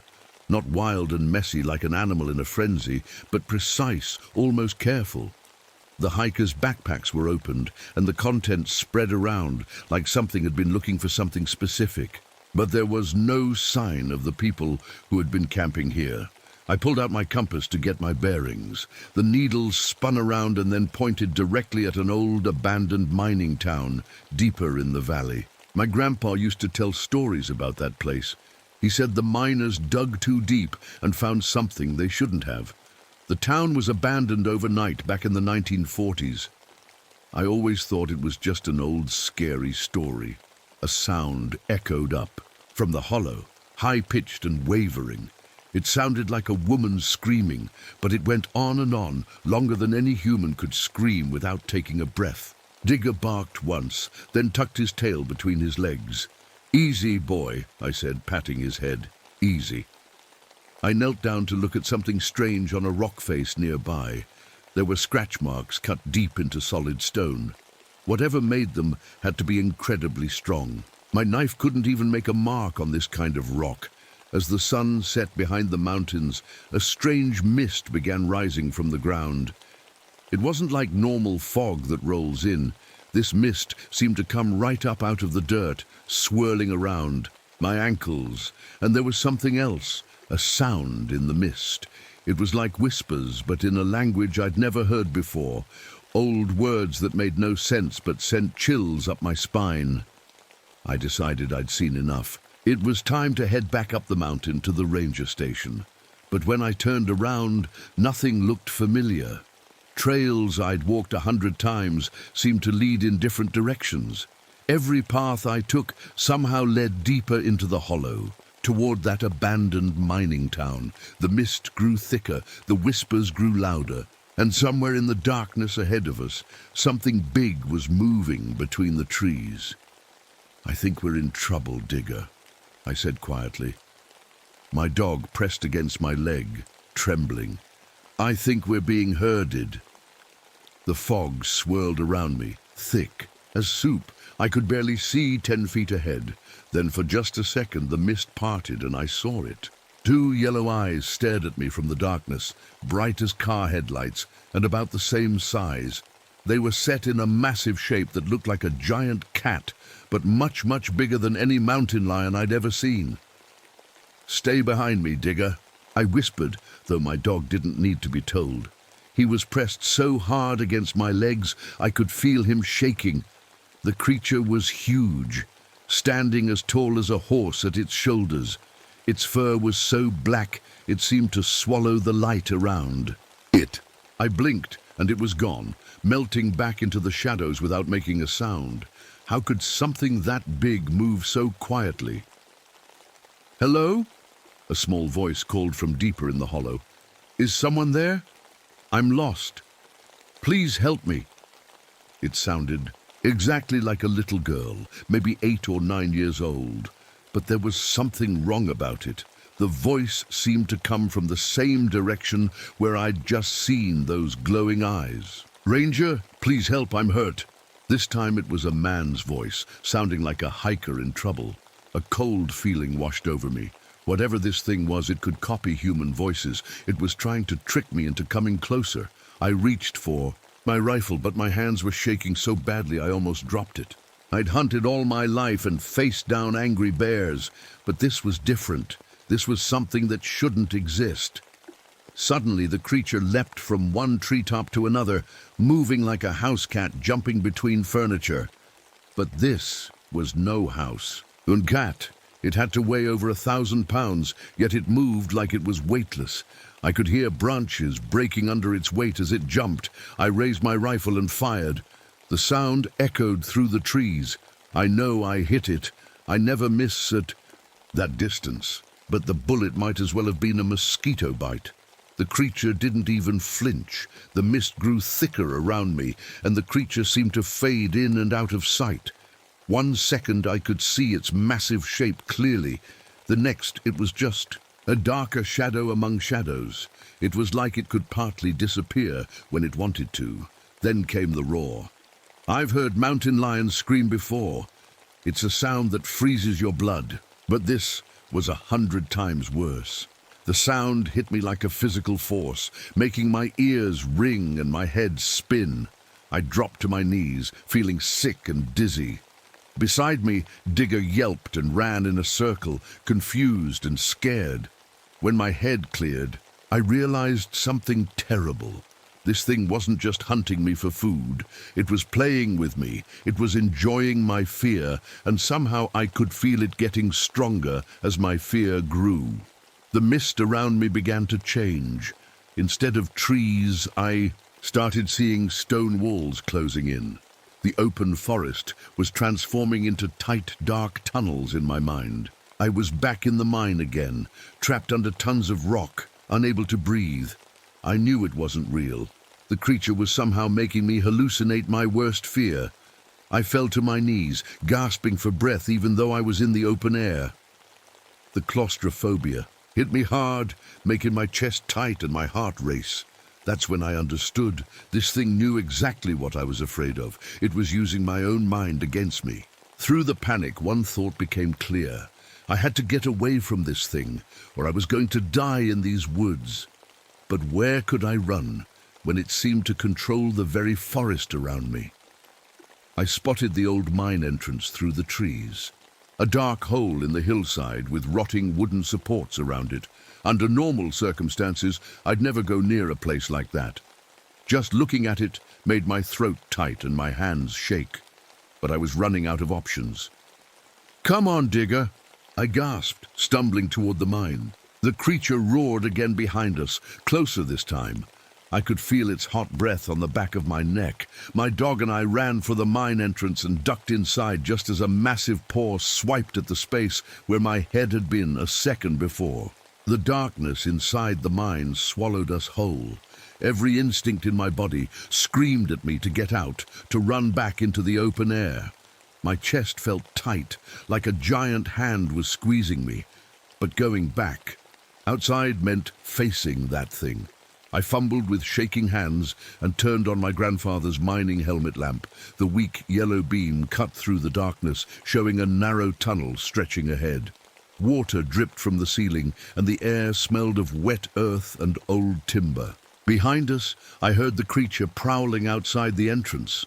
Its claws scraped against stone as it paced back and forth. It was too big to fit through the entrance, but I knew that wouldn't stop it for long. "We need to go deeper," I whispered, to Digger, though every fiber of my being fought against the idea.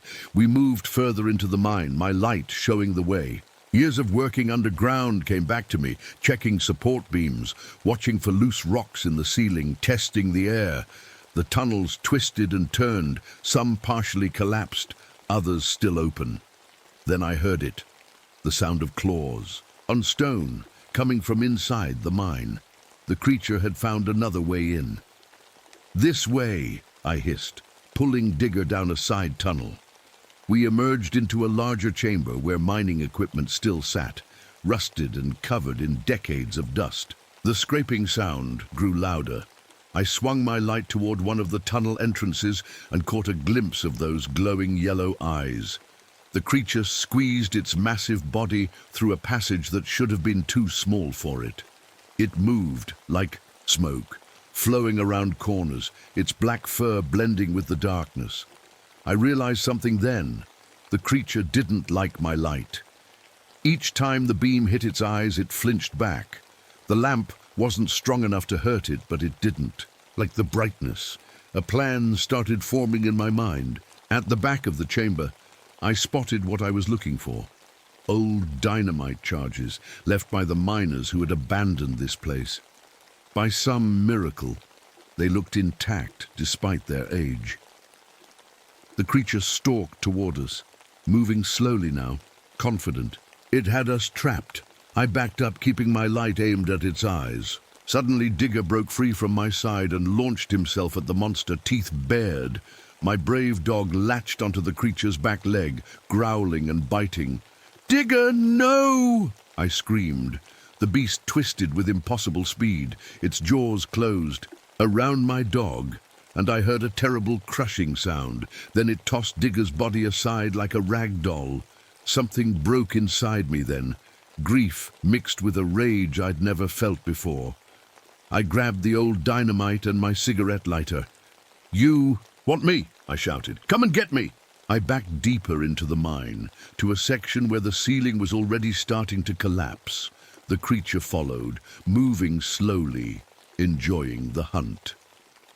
When it was directly under the weakest part of the ceiling, I lit the dynamite and threw it as hard as I could into a crack above the beast. "See you in hell," I whispered. The explosion was deafening in the confined space. I dove into a side tunnel as rocks and dirt rained down. The creature let out a scream that shook the entire mine, causing even more of the ceiling to collapse. The whole mountain seemed to be coming down around me. I crawled through the darkness, my lamp lost in the collapse. Dust filled my lungs, making it hard to breathe. The walls closed in tighter and tighter until I was squeezing through a space barely big enough for my body. My claustrophobia hit me full force. I couldn't breathe, couldn't think, but the image of Digger kept me going. I had to make it out, had to make his sacrifice mean something. After what seemed like hours, I felt fresh air on my face. I'd found a narrow air shaft leading to the surface. I clawed my way up through it, squeezing through a gap so tight I thought my ribs would break. When I finally emerged onto the forest floor, the sun was rising. The ground beneath me trembled one last time, and then went still. In the distance, I heard a faint, angry roar from deep underground, fainter than before, but not gone completely. I couldn't stop shaking. The tight spaces in the mine had broken something inside me. My claustrophobia was now 100 times worse. I knew I'd never be able to work in the forest again, not with the caves and hollow logs and tight spaces between rocks. Not with the knowledge that something might still be down there, waiting. A week later, I took a desk job at park headquarters. I file papers and answer phones now. Sometimes hikers come in and tell stories about strange tracks they've seen, or about a roar they heard echoing from a certain hollow that isn't on any map. I just nod and tell them to be careful out there. The forest keeps its secrets, and sometimes it's better not to go looking for them. My name is Catherine Vale. I'm 28 years old, and I work as a park ranger in a big forest in Minnesota. It's February 1962, and I'm all alone in these woods. That's how I like it. After what I saw in the war in Korea, I need the quiet. Snow falls softly through the tall pine trees as day turns to night. The forest turns purple in the fading light. I can see my breath in the cold air. And for the first time in months, I feel at peace. Crack! I jump at the loud noise. It's just the frozen streams breaking in the cold, I tell myself. They make sounds like gunshots when it gets this cold. The noise bounces between the trees, making it hard to tell where it came from. I came to these woods thinking the quiet would help with my bad memories. The nightmares about the war hospital tents. The soldiers I couldn't save. Here, with nothing but trees and snow for miles, I thought I could finally find some peace. A wolf howls far away, its cry rising and falling through the dark trees. But then it stops all of a sudden, right in the middle of its howl. That's weird. I wait for it to start again, but hear only silence. The cold gets worse every minute. It wasn't supposed to get this cold so fast. I can see tiny ice bits forming in the air when I breathe. Something feels wrong. I take out my radio to call. The ranger station. "Base, this is Vale. Can you hear me?" Nothing but static noise comes back. I try again, turning the dial. "Base, do you hear me?" More static. I put the radio away with a sigh. The nearest help is 40 miles away, through snow too deep for cars or trucks. I'm on my own out here. I sit by my small campfire, adding sticks to keep it burning. A red fox walks up slowly, maybe looking for warmth or just being curious. Its eyes shine in the firelight as it watches me. Then suddenly, its ears go up, and it runs away into the dark, like something scared it badly. As I watch the fox run away, I see a strange fog rising from the frozen ground. This shouldn't happen when it's so cold, but there it is, swirling around my boots, and in the fog, I think I hear whispers in strange languages I don't know. I decide it's time to move on, but when I look at the path ahead, my heart sinks. The trail I carefully marked earlier today is gone. Now there are just fallen trees covered in ice and hidden holes that could hurt my ankle, or worse. I reach for my flashlight, and that's when I see it, my shadow on the snow. It's moving wrong. While I stand completely still, my shadow seems to twist and wiggle on the ground like it belongs to someone or something else. I rub my eyes, thinking I must be tired. When I look again, my shadow is normal, but I can't shake the feeling that I'm not alone out here. Not alone at all. I look down at my hands as I try to start a new fire. They're shaking again. It happens when I remember the hospital tents in Korea. So many young men, barely older than boys, dying as I tried to save them.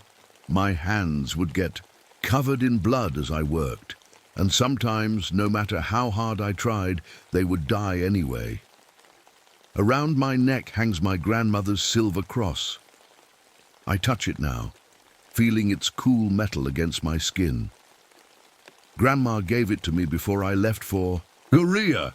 This will keep the bad dreams away, she said. It doesn't always work, but it helps. After the war, I couldn't go back to my old life. How could I? The faces of those boys I couldn't save followed me everywhere. That's why I came here, to the forest. I thought if I could help save this wild place, maybe it would make up for the ones I couldn't save in Korea. Ghost, my white husky, comes up and nuzzles my hand. His fur is as white as the snow around us, and his pale blue eyes seem to see things I can't. He's been with me since I got back from the war. Sometimes I think he understands my pain better than any person could. "What is it, boy?" I ask, as he looks into the dark trees. His ears are up, alert. He doesn't growl, but I can feel him tense beside me. I pull my leather journal from my backpack. Inside are the names of 43 soldiers who died while I was trying to save them. I write their names down so I won't forget them. Sometimes at night, I read the list out loud like a prayer. The wind picks up, cutting through my thick winter coat. I know how to survive out here. I can build shelters, start fires in the worst weather, find food if I need to. The army taught me how to stay alive in tough spots, and I've learned even more since becoming a ranger. But there's something about tonight that feels different. Like all my training might not be enough. I would never leave someone behind. Back in Korea, I stayed with dying soldiers when others had given up. I held their hands so they wouldn't die alone.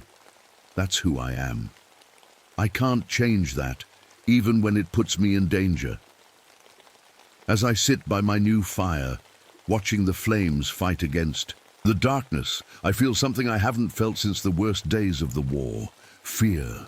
Real fear that crawls up your spine and whispers that you might not make it through this. I'm a nurse. I understand how the human body works, how it breaks, how to fix it. But what good is that knowledge against something that doesn't follow the rules of nature? What good are bandages and medicine against whatever is out there in these woods tonight?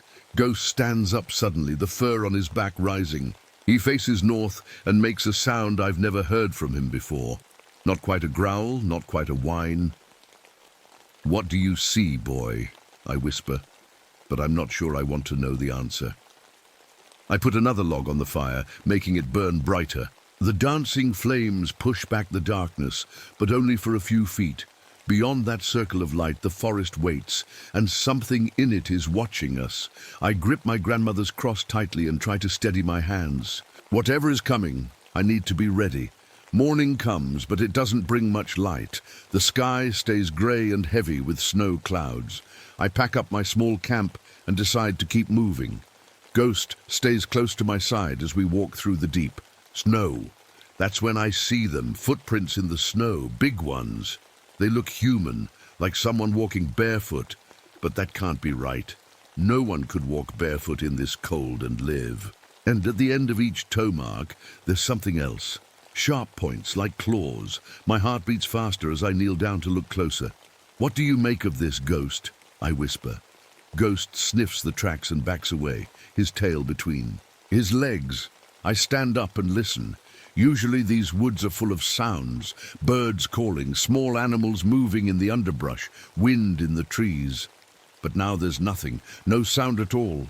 It's like the whole forest is holding its breath. We keep walking, and I try to tell myself there's a normal answer for everything. Maybe the tracks belong to a bear with injured paws.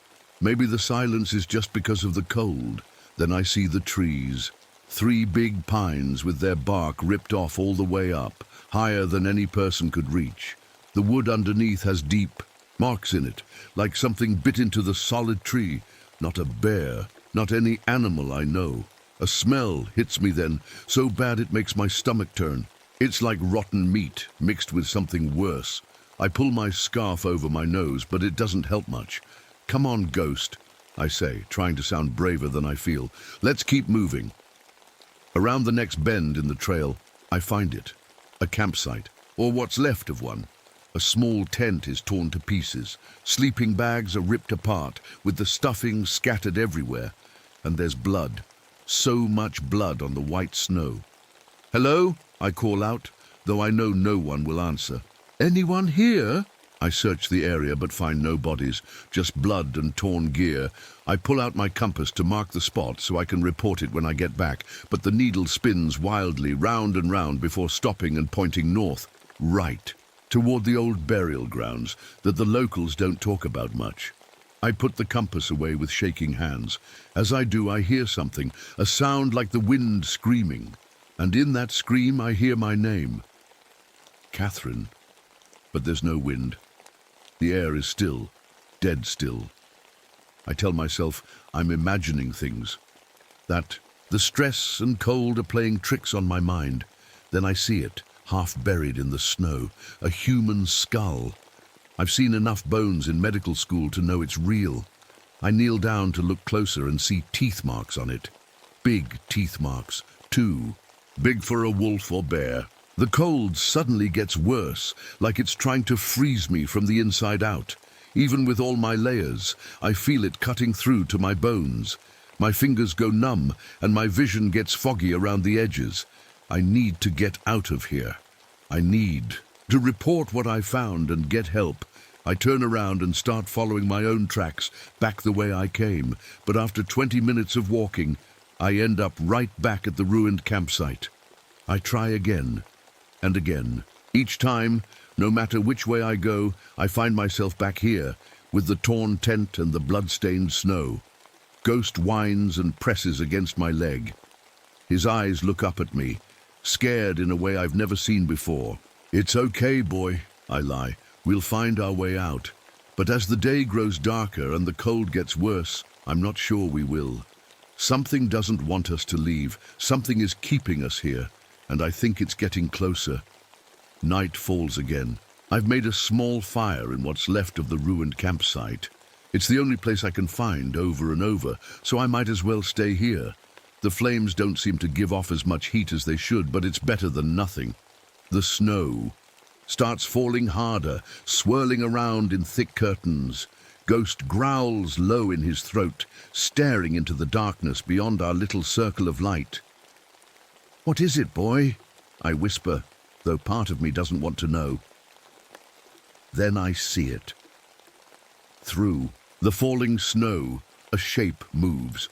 Tall, much taller than any man I've ever seen. It stands on 2 legs but doesn't move like a person. Its arms are too long, hanging down past its knees, and its body is so thin, like skin stretched over bones with nothing in between. I grab my rifle, but my hands are shaking so badly I can barely hold it. The creature steps closer, and I can see its face now. Human-like, but wrong. Its skin is grey and covered with frost. Its mouth is too wide, filled with long yellow teeth. But its eyes are the worst. Glowing white with no pupils, fixed on me with a hunger that makes my blood run cold. "Stay back!" I shout, raising my rifle. The thing stops, tilting its head like it's curious. Then it speaks. "Catherine, help me." The voice isn't its own. It's the voice of Private Jenkins, a young soldier who died in my arms in Korea. I know that voice. I hear it in my nightmares. "You're not real," I say, my voice breaking. "You can't be real." "It hurts, Nurse Vale," it says in another voice. I recognize Sergeant Miller, who bled out despite everything I did to save him. Make it stop hurting. My rifle feels cold, too cold. When I look down, I see ice forming on the metal, spreading before my eyes. In seconds, the whole gun is frozen, solid. I drop it as the cold burns my hands. The creature, the Wendigo, I remember the old stories now, steps closer. It's at least 12 feet tall, its skin pulled so tight over its bones that I can count every rib. It moves like smoke, gliding over the snow without leaving tracks. Ghost lunges forward, barking and snarling, trying to protect me. The Wendigo doesn't even look at him. It keeps its glowing eyes fixed on me. "So much guilt," it whispers. But now the voice is different, like many voices speaking together. So much pain. I can taste it. I back away, but I can feel the cold, getting worse. My fingers and toes are going numb.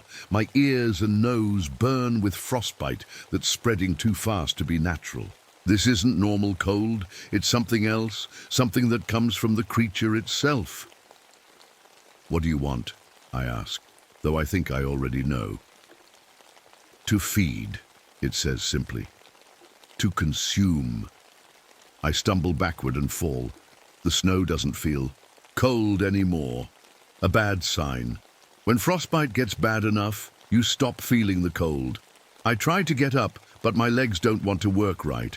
The Wendigo leans down, its face coming closer to mine.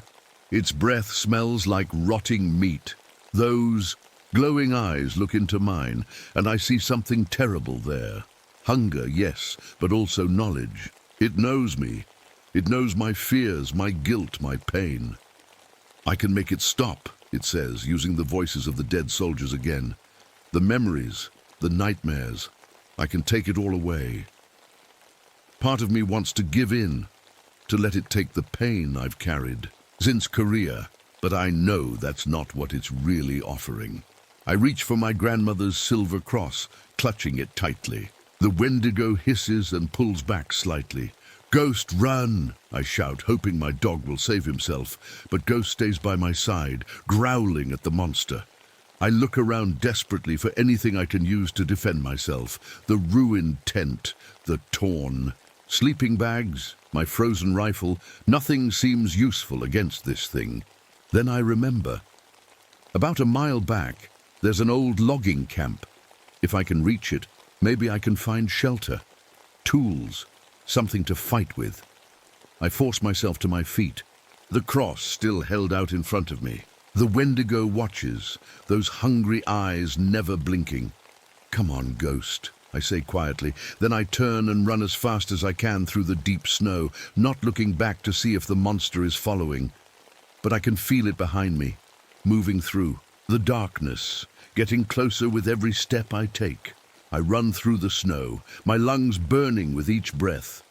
Ghost runs beside me, sometimes disappearing in the deep drifts, only to leap out again. Behind us, I hear the Wendigo moving.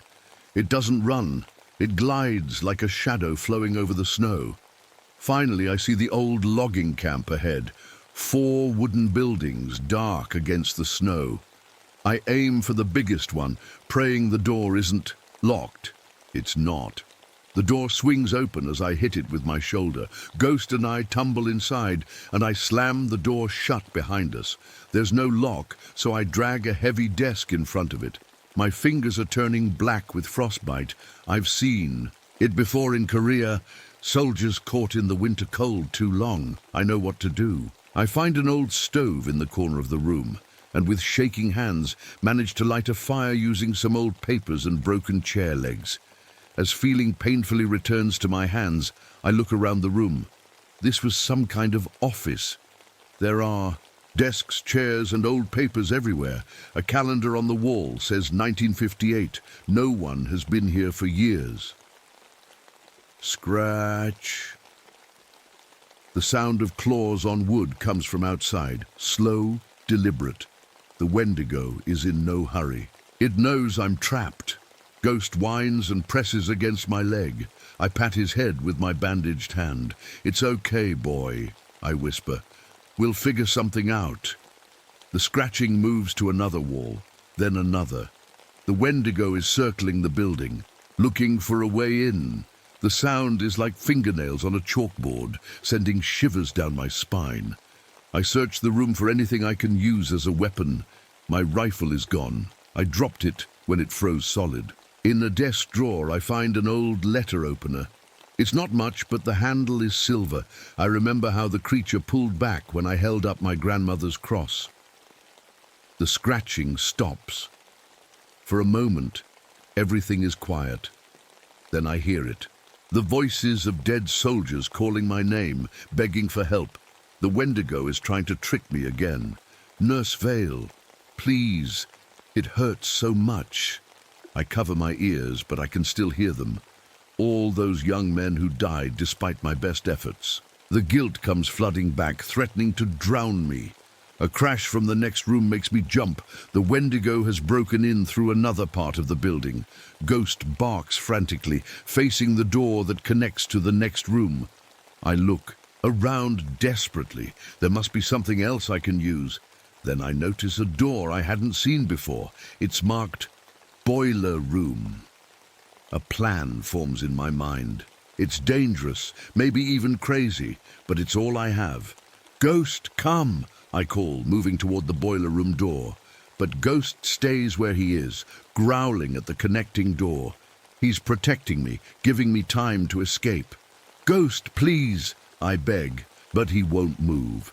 The connecting door splinters as something huge slams against it. Ghost barks louder. I have no choice. I run into the boiler room and look for what I need. The boiler is huge and old, covered in rust.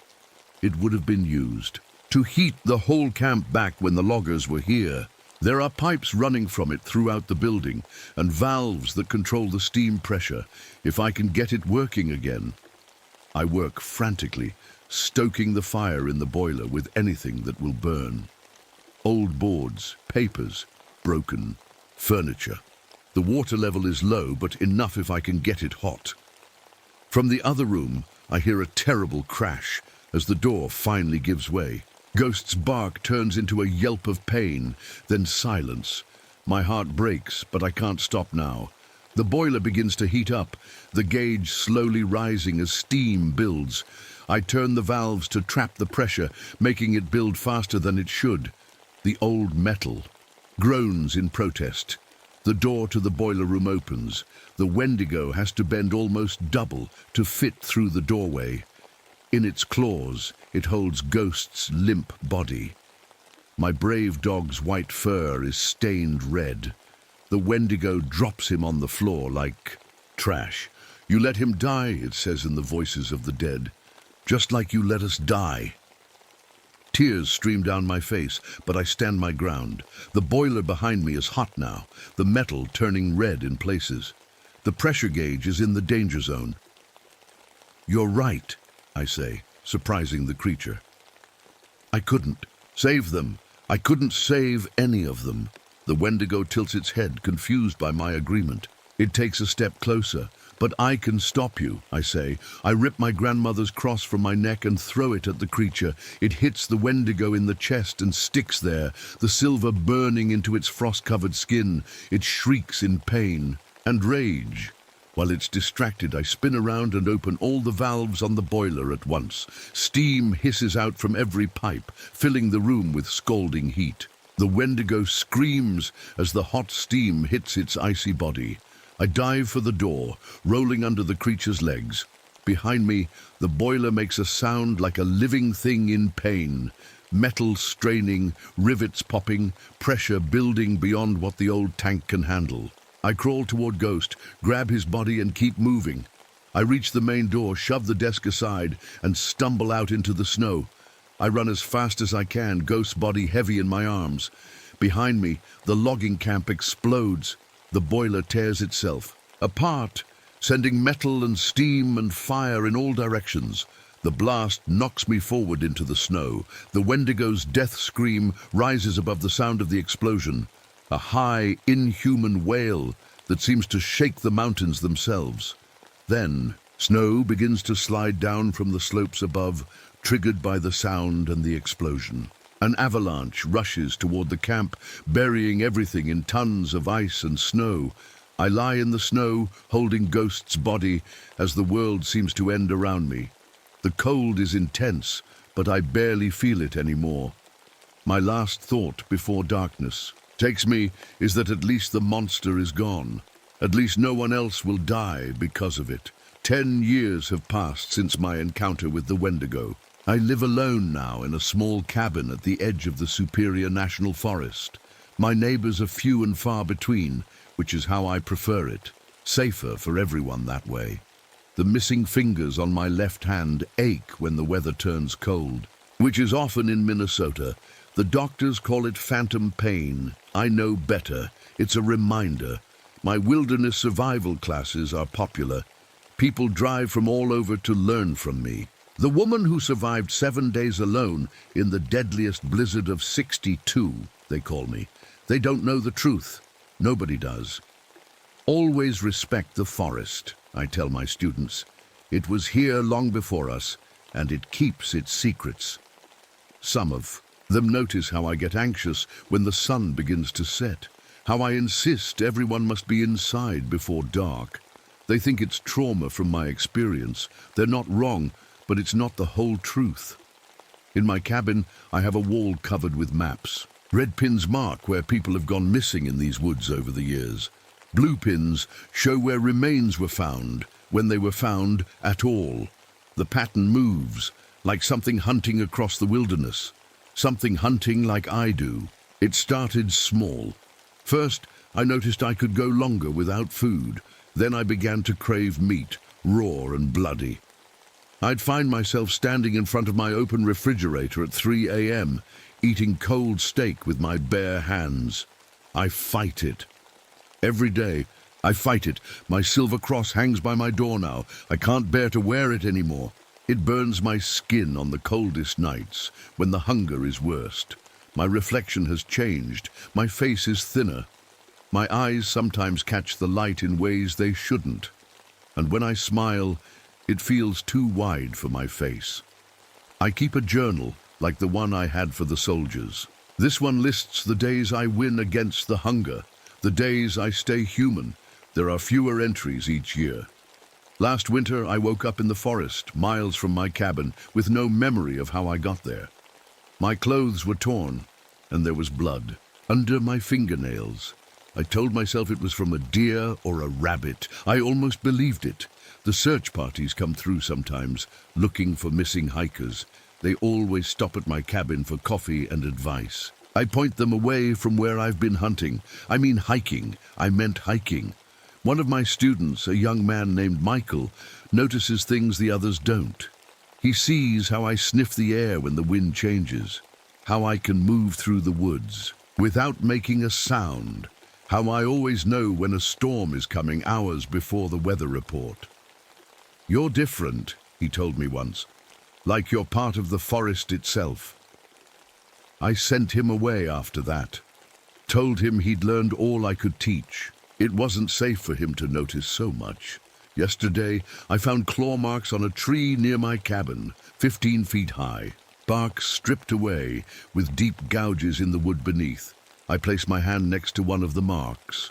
My fingers were longer than I remembered, the nails thicker and curved. I should leave, move somewhere warm, where the hunger isn't as strong. Arizona, maybe, or Florida. Somewhere with no deep forests, no long winters, but I know I won't, because something else is hunting in these woods. Something that used to be human, like me. Something that's further along the path I'm walking. I can sense it moving through the trees at night, catching glimpses of it in the corner of my eye, tall and thin, with frost-white skin. I think it's calling me to join it, to give in to the hunger completely. And some nights, when the moon is hidden and the forest whispers, I almost answer. Tonight is the coldest night of the year, the kind of cold that freezes your breath in the air and makes the trees crack like gunshots. I sit by my fire, trying to stay warm, trying to stay human, but the hunger is growing. My skin feels too tight. My teeth ache for something to tear. Outside, something calls my name in a voice I haven't heard in years. Ghosts bark, just like when he was alive. "Ghost?" I whisper, knowing it's a trick but unable to stop myself from hoping. The barking comes again, farther away, drawing me out. I grab my coat and my grandmother's cross, one last protection against what I'm becoming. As I step outside into the killing cold, I see tracks in the snow, human-like, but wrong. The toes end in points, like claws. I look down at my own feet, at the holes torn in my boots where my toes have changed. The hunger roars inside me, and I lift my face to the starless sky. My breath doesn't steam in the cold anymore. I'm becoming as cold as the winter itself. In the distance, between the black trees, I see glowing white eyes watching me, waiting for me, calling me home. I take one step forward, then another. The cross slips from my fingers and falls into the snow, already forgotten. The hunger will be satisfied tonight, and I no longer know if I'm the hunter or the prey. My name is Thomas Whitehorse, but everyone calls me Tommy. This is the story of what happened to me in Devil's Canyon back in 1973. Some nights I still wake up sweating, the memories as fresh as if it all happened yesterday.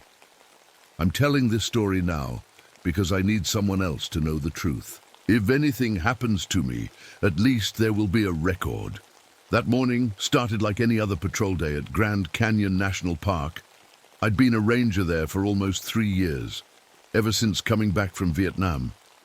The sun was just starting to rise when I reached my lookout point, painting the canyon walls a deep red color that reminded me too much of blood. The morning fog was rising from the Colorado River way down below, must have been about 2,000 feet straight down from where I stood. Everything seemed peaceful. The desert wind was doing its usual whisper through the rocks, carrying that sweet smell of prickly pear cactus flowers that were blooming early that year. Somewhere in the distance, a red-tailed hawk cried out, its voice bouncing off the canyon walls. The juniper trees rustled gently around me. It felt like just another beautiful day in the park. I remember bending down to tie my boot when something caught my eye. An arrowhead, almost perfect, just sitting there on the ground like it was waiting for me. I picked it up, turned it over in my hand. The craftsmanship was amazing, probably ancestral Puebloan. I know I shouldn't have, but I slipped it into my pocket. Grandma would have scolded me for taking something that wasn't mine to take, but I figured it was a good luck charm. That's when I first noticed something wasn't right. The temperature suddenly dropped, and I mean really dropped, like 15 degrees in an instant. I could see my breath in front of my face, which made no sense at all in the Arizona desert, especially with clear blue skies above. I shivered and zipped up my jacket, wondering what kind of weird weather pattern this was. I tried calling in to the ranger station on my radio just to check in and maybe ask about the temperature drop. The static on the other end reminded me how alone I really was. 30 miles from the nearest station, with rough terrain between us. It would be at least a 6-hour hike back if anything went wrong. As I was putting my radio away, a little kit fox appeared from behind some brush. It wasn't unusual to see them, but this one walked right up to me without any fear. Its eyes seemed almost too intelligent, like it was trying to tell me something. Then without warning it bolted away like something had scared it half to death, but there was nothing there, nothing I could see anyway.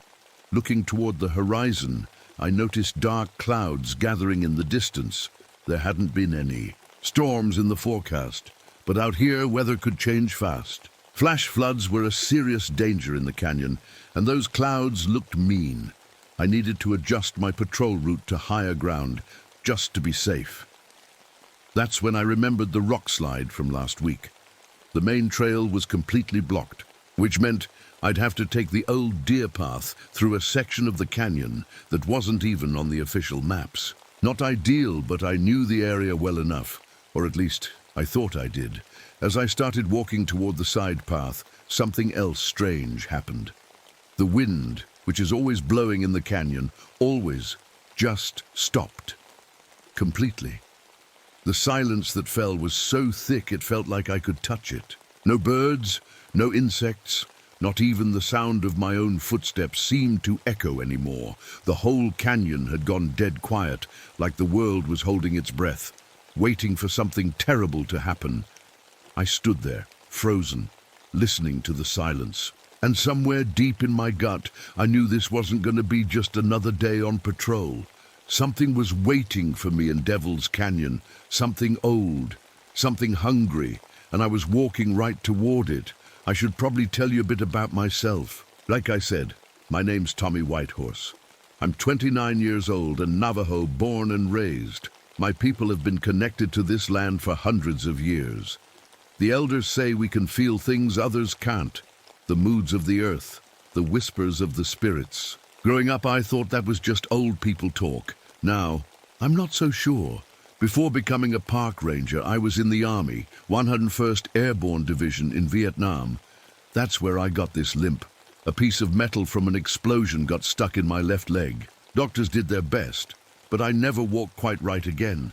The physical pain healed eventually. The memories didn't. 6 months ago, my best friend Mike died right in front of me when our helicopter crashed during a training exercise. I was sitting right next to him.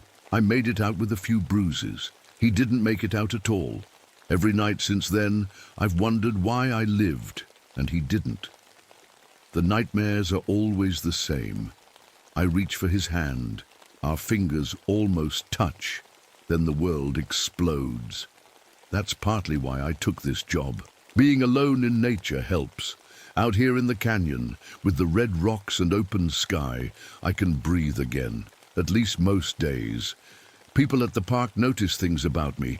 The scar across my right cheek from a bar fight back in '69, my shoulder length, black hair that I refuse to cut despite the park dress code. The turquoise pendant I wear around my neck. My grandfather gave it to me before he died, said it would protect me from bad spirits. I never take it off.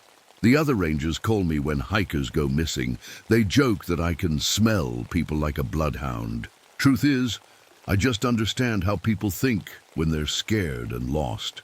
I've been both. I found every missing person they've assigned me to find. Every single one. It's the one thing I'm truly proud of. Lately, though, I'd been working on something different. Something that made my blood boil. Someone had been digging up old native burial sites throughout the canyon, sacred places, disturbed for no good reason, bones missing, artifacts stolen. The official report called it archaeological theft. To my people, it was much worse, a desecration that could bring terrible consequences. I'd promised the tribal elders I would find who was responsible.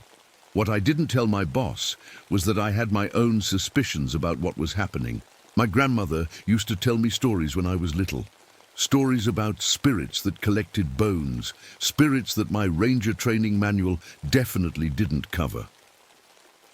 The dead must rest with all their parts, she would say, her old fingers gripping my arm tight enough to leave marks. If the bones are taken, the spirit wanders forever angry, hungry. I would laugh it off back then. Now, standing in that unnaturally quiet canyon, her warnings echoed in my head. The strange weather, the missing bones from sacred burial grounds, the 3 hikers who had vanished in the past month without a trace. My mind kept trying to connect these dots, but I didn't like the picture that was forming. I checked my watch, 10:17 a.m. The radio at my hip crackled, making me jump.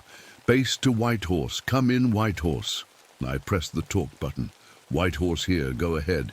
Tommy, just checking your position. Storm's coming in faster than expected. You might want to head back early today.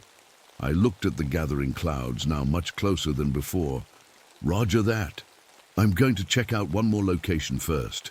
That area near Spider Rock, where the Jenkins family said they saw someone digging at night.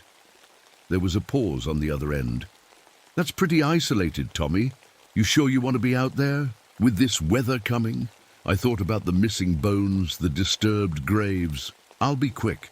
Just want to see if there's any evidence before the rain washes it away." "All right, but be careful. Check in every hour. Over." "Will do. Over and out." I tucked the radio away and adjusted my backpack. The silence around me felt heavier now, like the air itself was watching me. Up ahead, the narrow trail wound between two tall rock formations. Beyond that was Spider Rock, and hopefully some answers. As I started walking, my grandfather's pendant felt suddenly cold against my skin. Another warning sign I chose to ignore. I should have turned back right then, but I didn't. And that's how I ended up face to face with something that shouldn't exist. Something my people had feared for generations. The trail to Spider Rock was rougher than I remembered. Loose stones rolled under my boots, and the strange silence made each footstep sound too loud. About halfway there, I spotted something bright blue against the red dirt. A camera, one of those expensive tourist ones with lots of buttons and dials. I picked it up, turning it over in my hands. No dust on it, hadn't been there long. The strap was torn, like it had been ripped off someone's neck. That wasn't a good sign. I opened the back and saw the film was still inside. Maybe there'd be something useful on it, so I tucked it into my pack to develop later. That's when I noticed something else strange. The bugs were gone, all of them. Arizona desert is full of life, if you know where to look. Ants, beetles, spiders, scorpions, but there wasn't a single crawling thing anywhere. Even the lizards that usually sunned themselves on the warm rocks were missing. And no birds in the sky either. Nothing. It was like every living creature had packed up and left in a hurry. Animals know things sometimes. They feel danger coming before people do. My grandfather taught me that. "When the animals run, you should too," he'd say. I should have listened. Instead, I kept walking. Around the next bend, I stopped dead in my tracks. There, arranged in a perfect circle on the flat ground, was a human skeleton, just laid out. Arms crossed over the chest, legs straight, everything in the right place, like someone had carefully set it up. My first. The thought was that it must be very old, maybe an ancient burial exposed by erosion, but these bones were wrong. They were white, bleached white. Fresh bones aren't white. They're yellowish, sometimes even a bit red if there's still tissue on them. I know that sounds gross, but as a ranger you learn these things. These bones looked like they'd been soaking in bleach for weeks. But the strange thing was, they couldn't have been there long. No desert animal had touched them. No dust had settled on them. The smell hit me next, like rotting meat mixed with sage and something else, something metallic, like old pennies. I pulled my bandana up over my nose, trying not to gag. I reached for my compass to mark the exact location. When I opened it, the needle went crazy, spinning around and around, never settling on north. I tapped it, shook it, but it just kept spinning. That's when the cold sweat started running down my back. And then I heard it, singing. Soft at first, then louder, a Navajo death chant, the kind sung when preparing a body for burial. The words were clear as day, but there was no one around for miles. What made my blood freeze was that I recognized one of the voices, Bill Sozy, an elder who had gone missing 3 weeks ago while hiking, but Bill wasn't there, just his voice, singing from empty air. I backed away from the skeleton, my hand reaching for the radio. That's when I noticed the footprints. They started maybe 10 feet away from the bones, normal human boot prints at first. But as they got closer to the skeleton, they changed. The toe part got longer, the heel narrower. The last few prints didn't look human at all. They had long, pointed toe marks, like claws had dug into the dirt. The temperature dropped again, so sudden and sharp I could see frost forming on the rocks around me. My breath came out in white clouds, even though it had to be at least 90 degrees by the regular weather. My watch said 3:33 p.m., but that couldn't be right. I'd only been walking for about an hour since my last check-in. I looked up at the sun to gauge the real time, but it seemed stuck, not moving across the sky like it should, just sitting there like time itself had frozen. That's when I saw the rock drawings. The canyon walls had always had petroglyphs, ancient carvings made by people long ago. I'd walked past them 100 times on patrol, but now they were different. They were glowing with a soft blue light, and I swear they were moving. The carved figures showed people having their bones pulled out of their bodies by a tall, skinny figure with a skull for a head. As I watched, the little carved people seemed to writhe in pain. I stumbled backward, my hand clutching my grandfather's, impendent. It was burning hot against my skin now, like it was trying to warn me. My radio crackled to life, making me jump. "White Horse, this is base. Check-in time. What's your status?" I fumbled for the radio, my hands shaking so bad I almost dropped it. "Base, this is White Horse. I need backup. I've found human remains at Spider Rock, and something else." "Say again, White Horse. You're breaking up. Did you say human remains?" Static cut through his voice. The radio was dying, which made no sense. I'd put in fresh batteries that morning. "Yes, human remains. I need..." The radio went dead in my hand. Complete silence. I looked back at the skeleton, and my heart nearly stopped. It was gone, not a single bone left, just the perfect outline of a body pressed into the dirt. And then, from the solid rock wall of the canyon, something began to emerge. I've seen some scary things in my life. War, accidents, wild animal attacks. But nothing prepared me for what came out of that rock wall. At first, it looked like the stone itself was melting, bulging outward like hot wax. Then a hand pushed through, bony fingers with too many joints. Then an arm, a shoulder, and finally, a head. What stood before me looked like a man, but wasn't.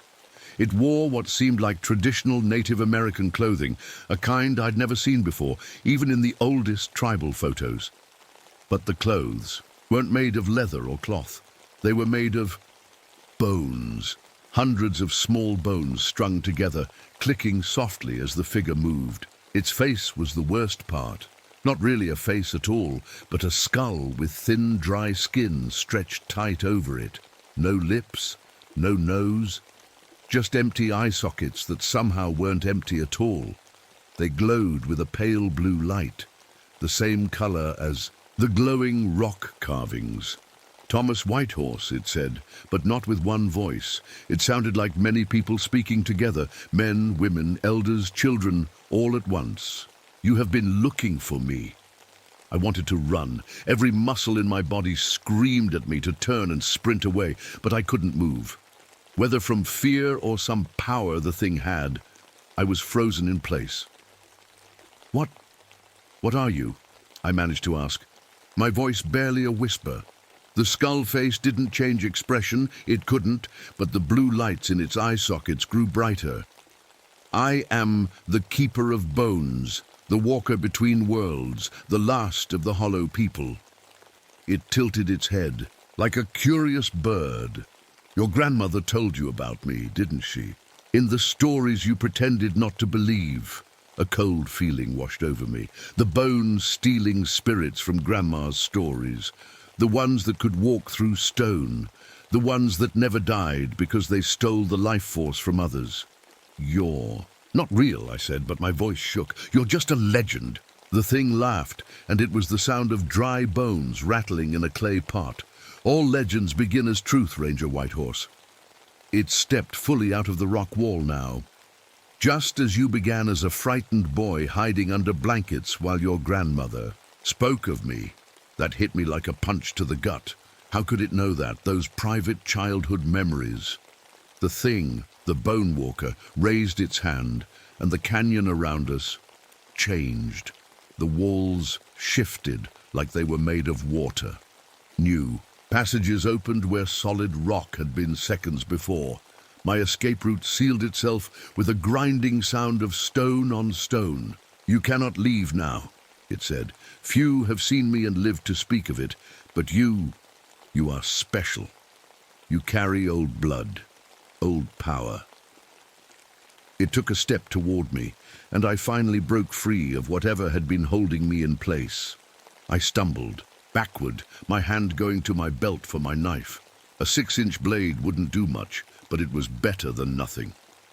"Stay back," I warned, holding the knife out. The Bone Walker stopped, then spoke again. But this time, the voice was different. It was my grandmother's voice, exactly as I remembered it. "Tommy, my little warrior," it said in her gentle, raspy tone.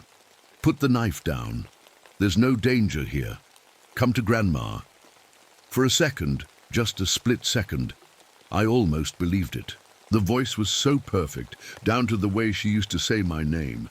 But the thing wearing my grandma's voice still had that skull face, those glowing eye sockets. "You're not her," I said through gritted teeth. The Bone Walker tilted its head. "Again?" "No, but I have her bones. Part of her is with me now. Would you like to see her?" From the darkness behind it, shapes began to move. Walking skeletons, dozens of them, emerged into the fading light. They moved jerkily like puppets on strings. Some wore tattered bits of clothing I recognized. A red hiking boot still laced to foot bones, a watch around a wrist, a backpack hanging from shoulder blades. These were the missing hikers, the missing tribal elders, the skeletons spread out surrounding me in a wide circle. They had no eyes, but I could feel them watching me, hunting me. "Your friend is here too," the Bone Walker said. A skeleton stepped forward from the group. Around its neck hung dog tags, military dog tags. "Mike?" I whispered. The skeleton's jaw clacked open and shut like it was trying to speak. That's when I saw the helicopter crash hadn't been an accident. Something had called us there. Something had been hunting us. "Join us, Tommy," the thing said again in my grandmother's voice. "Your bones are strong. Your spirit is powerful. You could be more than just another set of bones in my collection." It gestured to the canyon wall, which rippled like water again and became transparent. Behind it was a huge cave I'd never seen before, never mapped, and inside, hundreds of complete skeletons, all arranged, standing up in perfect rows, like a silent army waiting for orders. I recognized some of them from their clothes or items they still wore. The Jenkins family that went missing last year. Old Man Begay, who everyone thought had wandered off drunk. Tourists, rangers, people whose disappearances had never been solved. "This is my true form," the Bone Walker said, its voice now a horrible mixture of all its victims speaking together. "This is my power. And you can be part of it, Thomas Whitehorse. You can live forever." The skeletal figures began moving closer, tightening their circle around me. The Bone Walker reached out one long, bony hand toward my chest, toward my heart. "Or you can be food." I don't know where I found the courage. Maybe it was anger. Maybe it was knowing I was the only one who could stop this thing from taking more lives. Whatever it was, I didn't run. I didn't beg. Instead, I started to sing, not just any song, the protection chant my grandmother taught me when I was little. The words came back to me like I'd been singing them my whole life. My voice shook at first, then grew stronger with each word. The Bone Walker hissed, pulling its hand back like it had been burned. Silence! But I kept singing, the ancient words forming a shield around me. The skeletal figures hesitated, their empty eye sockets fixed on me. I noticed my grandfather's pendant was glowing now, the same blue as the creature's eyes, but warmer somehow, more alive. The thing let out a sound between a scream and a howl. "Your little songs cannot save you, Ranger. Your grandmother's magic is weak compared to mine." But I could see uncertainty in the way it moved. My singing was hurting it somehow.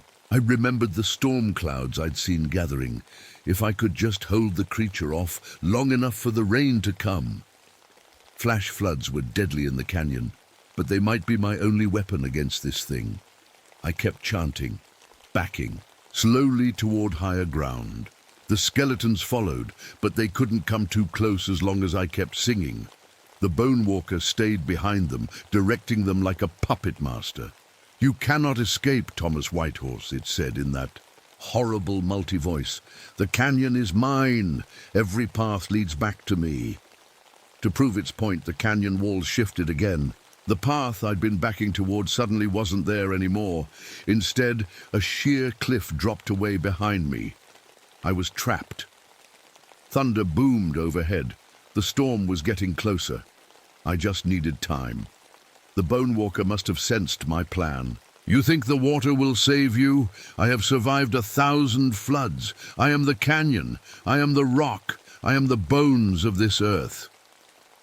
It raised both arms, and the ground beneath my feet began to shake. Cracks spread like spider webs, threatening to open up and swallow me. The skeletal army moved closer, their bone fingers reaching for me. I kept singing, but I was running out of verses, out of time. My voice was getting hoarse. The protective circle around me was shrinking. That's when I heard it. A faint cry. For help. Human. Alive. "Help! Somebody, please!" The voice came from the cave of bones. I squinted, looking past the skeleton army, and saw movement. A hand waving from between the rows of standing skeletons. Someone was still alive in there. The Bone Walker laughed. "Yes, my newest addition isn't quite ready yet. Her bones are still occupied. I had a terrible choice to make. Keep singing and protect myself, or try to save the woman in the cave. I couldn't do both." The first heavy raindrops began to fall. The storm had arrived. I made my decision. I stopped singing and shouted as loud as I could, "Cover your head and hold on to something solid." Then I pulled out my emergency flare gun, standard ranger equipment, aimed at the narrowest part of the canyon wall above the cave, and fired. The red flare arced through the air, hitting the rock with a shower of sparks. Nothing happened for a second. Then came a crack like thunder. A section of the canyon wall, already weakened by the Bone Walker's transformations, began to crumble. "No!" The Bone Walker screamed, its concentration broken as it looked up at the falling rocks. Water was now pouring down the canyon walls as the sky opened up. A flash flood was starting just as I'd hoped. The water hit the falling rocks, creating a mudslide that headed straight for the Cave of Bones. The Bone Walker turned to me, its eye sockets blazing with fury. "You will pay for this. Pay for." It lunged forward, suddenly solid and physical in a way it hadn't been before. Its bony hands wrapped around my throat, choking me. The skeletal army collapsed around us, suddenly lifeless without the Bone Walker's control. I fought for breath, clawing at the thing's arms. Black spots danced in my vision. The roar of the flood grew louder. With my last bit of strength, I grabbed my grandfather's pendant and pressed it against the Bone Walker's skull face. The turquoise stone touched the creature's forehead, and it shrieked in pain. "Your name," I gasped, remembering another of my grandmother's lessons. "I bind you by your true name." The Bone Walker's grip loosened slightly. "You do not know my name, Ranger." But I did. In that moment of contact, as the pendant touched its skull, I saw flashes of its past. I saw what it had been before becoming, the monster it was now. "Ashki Diggin," I said, using the ancient name I'd seen in my vision, "the holy boy who turned away from the light." The creature froze, its bony fingers still around my neck. "I bind you, Ashki Diggin, to the earth from which you came," I continued, the words coming to me as if my grandmother was whispering them in my ear. "I bind you with the sacred stone and the blessed sand." I reached into my pocket, where I always carried a small pouch of blessed sand, another gift from my grandmother. With shaking fingers, I drew a circle around us both. The Bone Walker tried to step back, to escape the circle, but it couldn't move. The floodwaters were rushing toward us now, carrying rocks and debris. "You will die too," it hissed. "The flood will take us both." "Maybe," I answered, "but you'll stay bound forever." I completed the circle just as the wall of water hit us. The force of it knocked me off my feet, tearing me away from the Bone Walker. The last thing I saw was the creature frozen in the sacred circle as the floodwaters crashed over it. I was tumbling, choking on water, being thrown against rocks. The world was nothing but brown water and pain. Then blackness.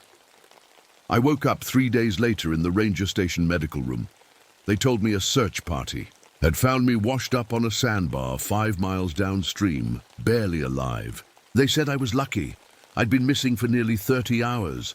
When I asked about the woman in the cave, they looked confused.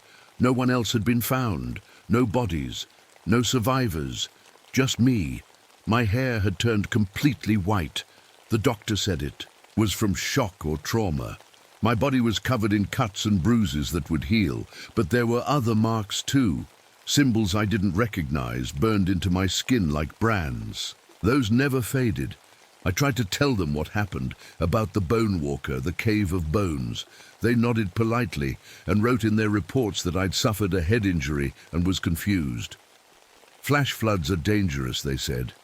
I was lucky to be alive. They never found any trace of the Bone Walker or its Cave of Bones. The flood had changed the canyon, reshaping it. The place where it all happened was buried under tons of rock and mud. But the disappearances stopped. No more missing hikers. No more disturbed burial grounds. I returned to work after 2 months of recovery. I still patrol the canyon, but I never go near that area again. Sometimes when the wind blows just right, I think I can hear voices, the trapped souls of the Bone Walker's victims. Or maybe it's just the wind. My grandmother's pendant is still with me, though the turquoise stone is now shot through with tiny cracks, like something tried to break it from the inside. At night, in my dreams, I see the Bone Walker, still trapped in that circle of blessed sand, somewhere deep beneath the rock and mud, waiting, because the spiritual prison I made won't last forever. The sand circle will eventually break, the binding will weaken, and when it does, the Bone Walker will return, hungry for revenge. But that's a story for another day. For now, the canyon is peaceful. The birds sing, the insects buzz, life goes on. Just don't wander too far off the marked trails.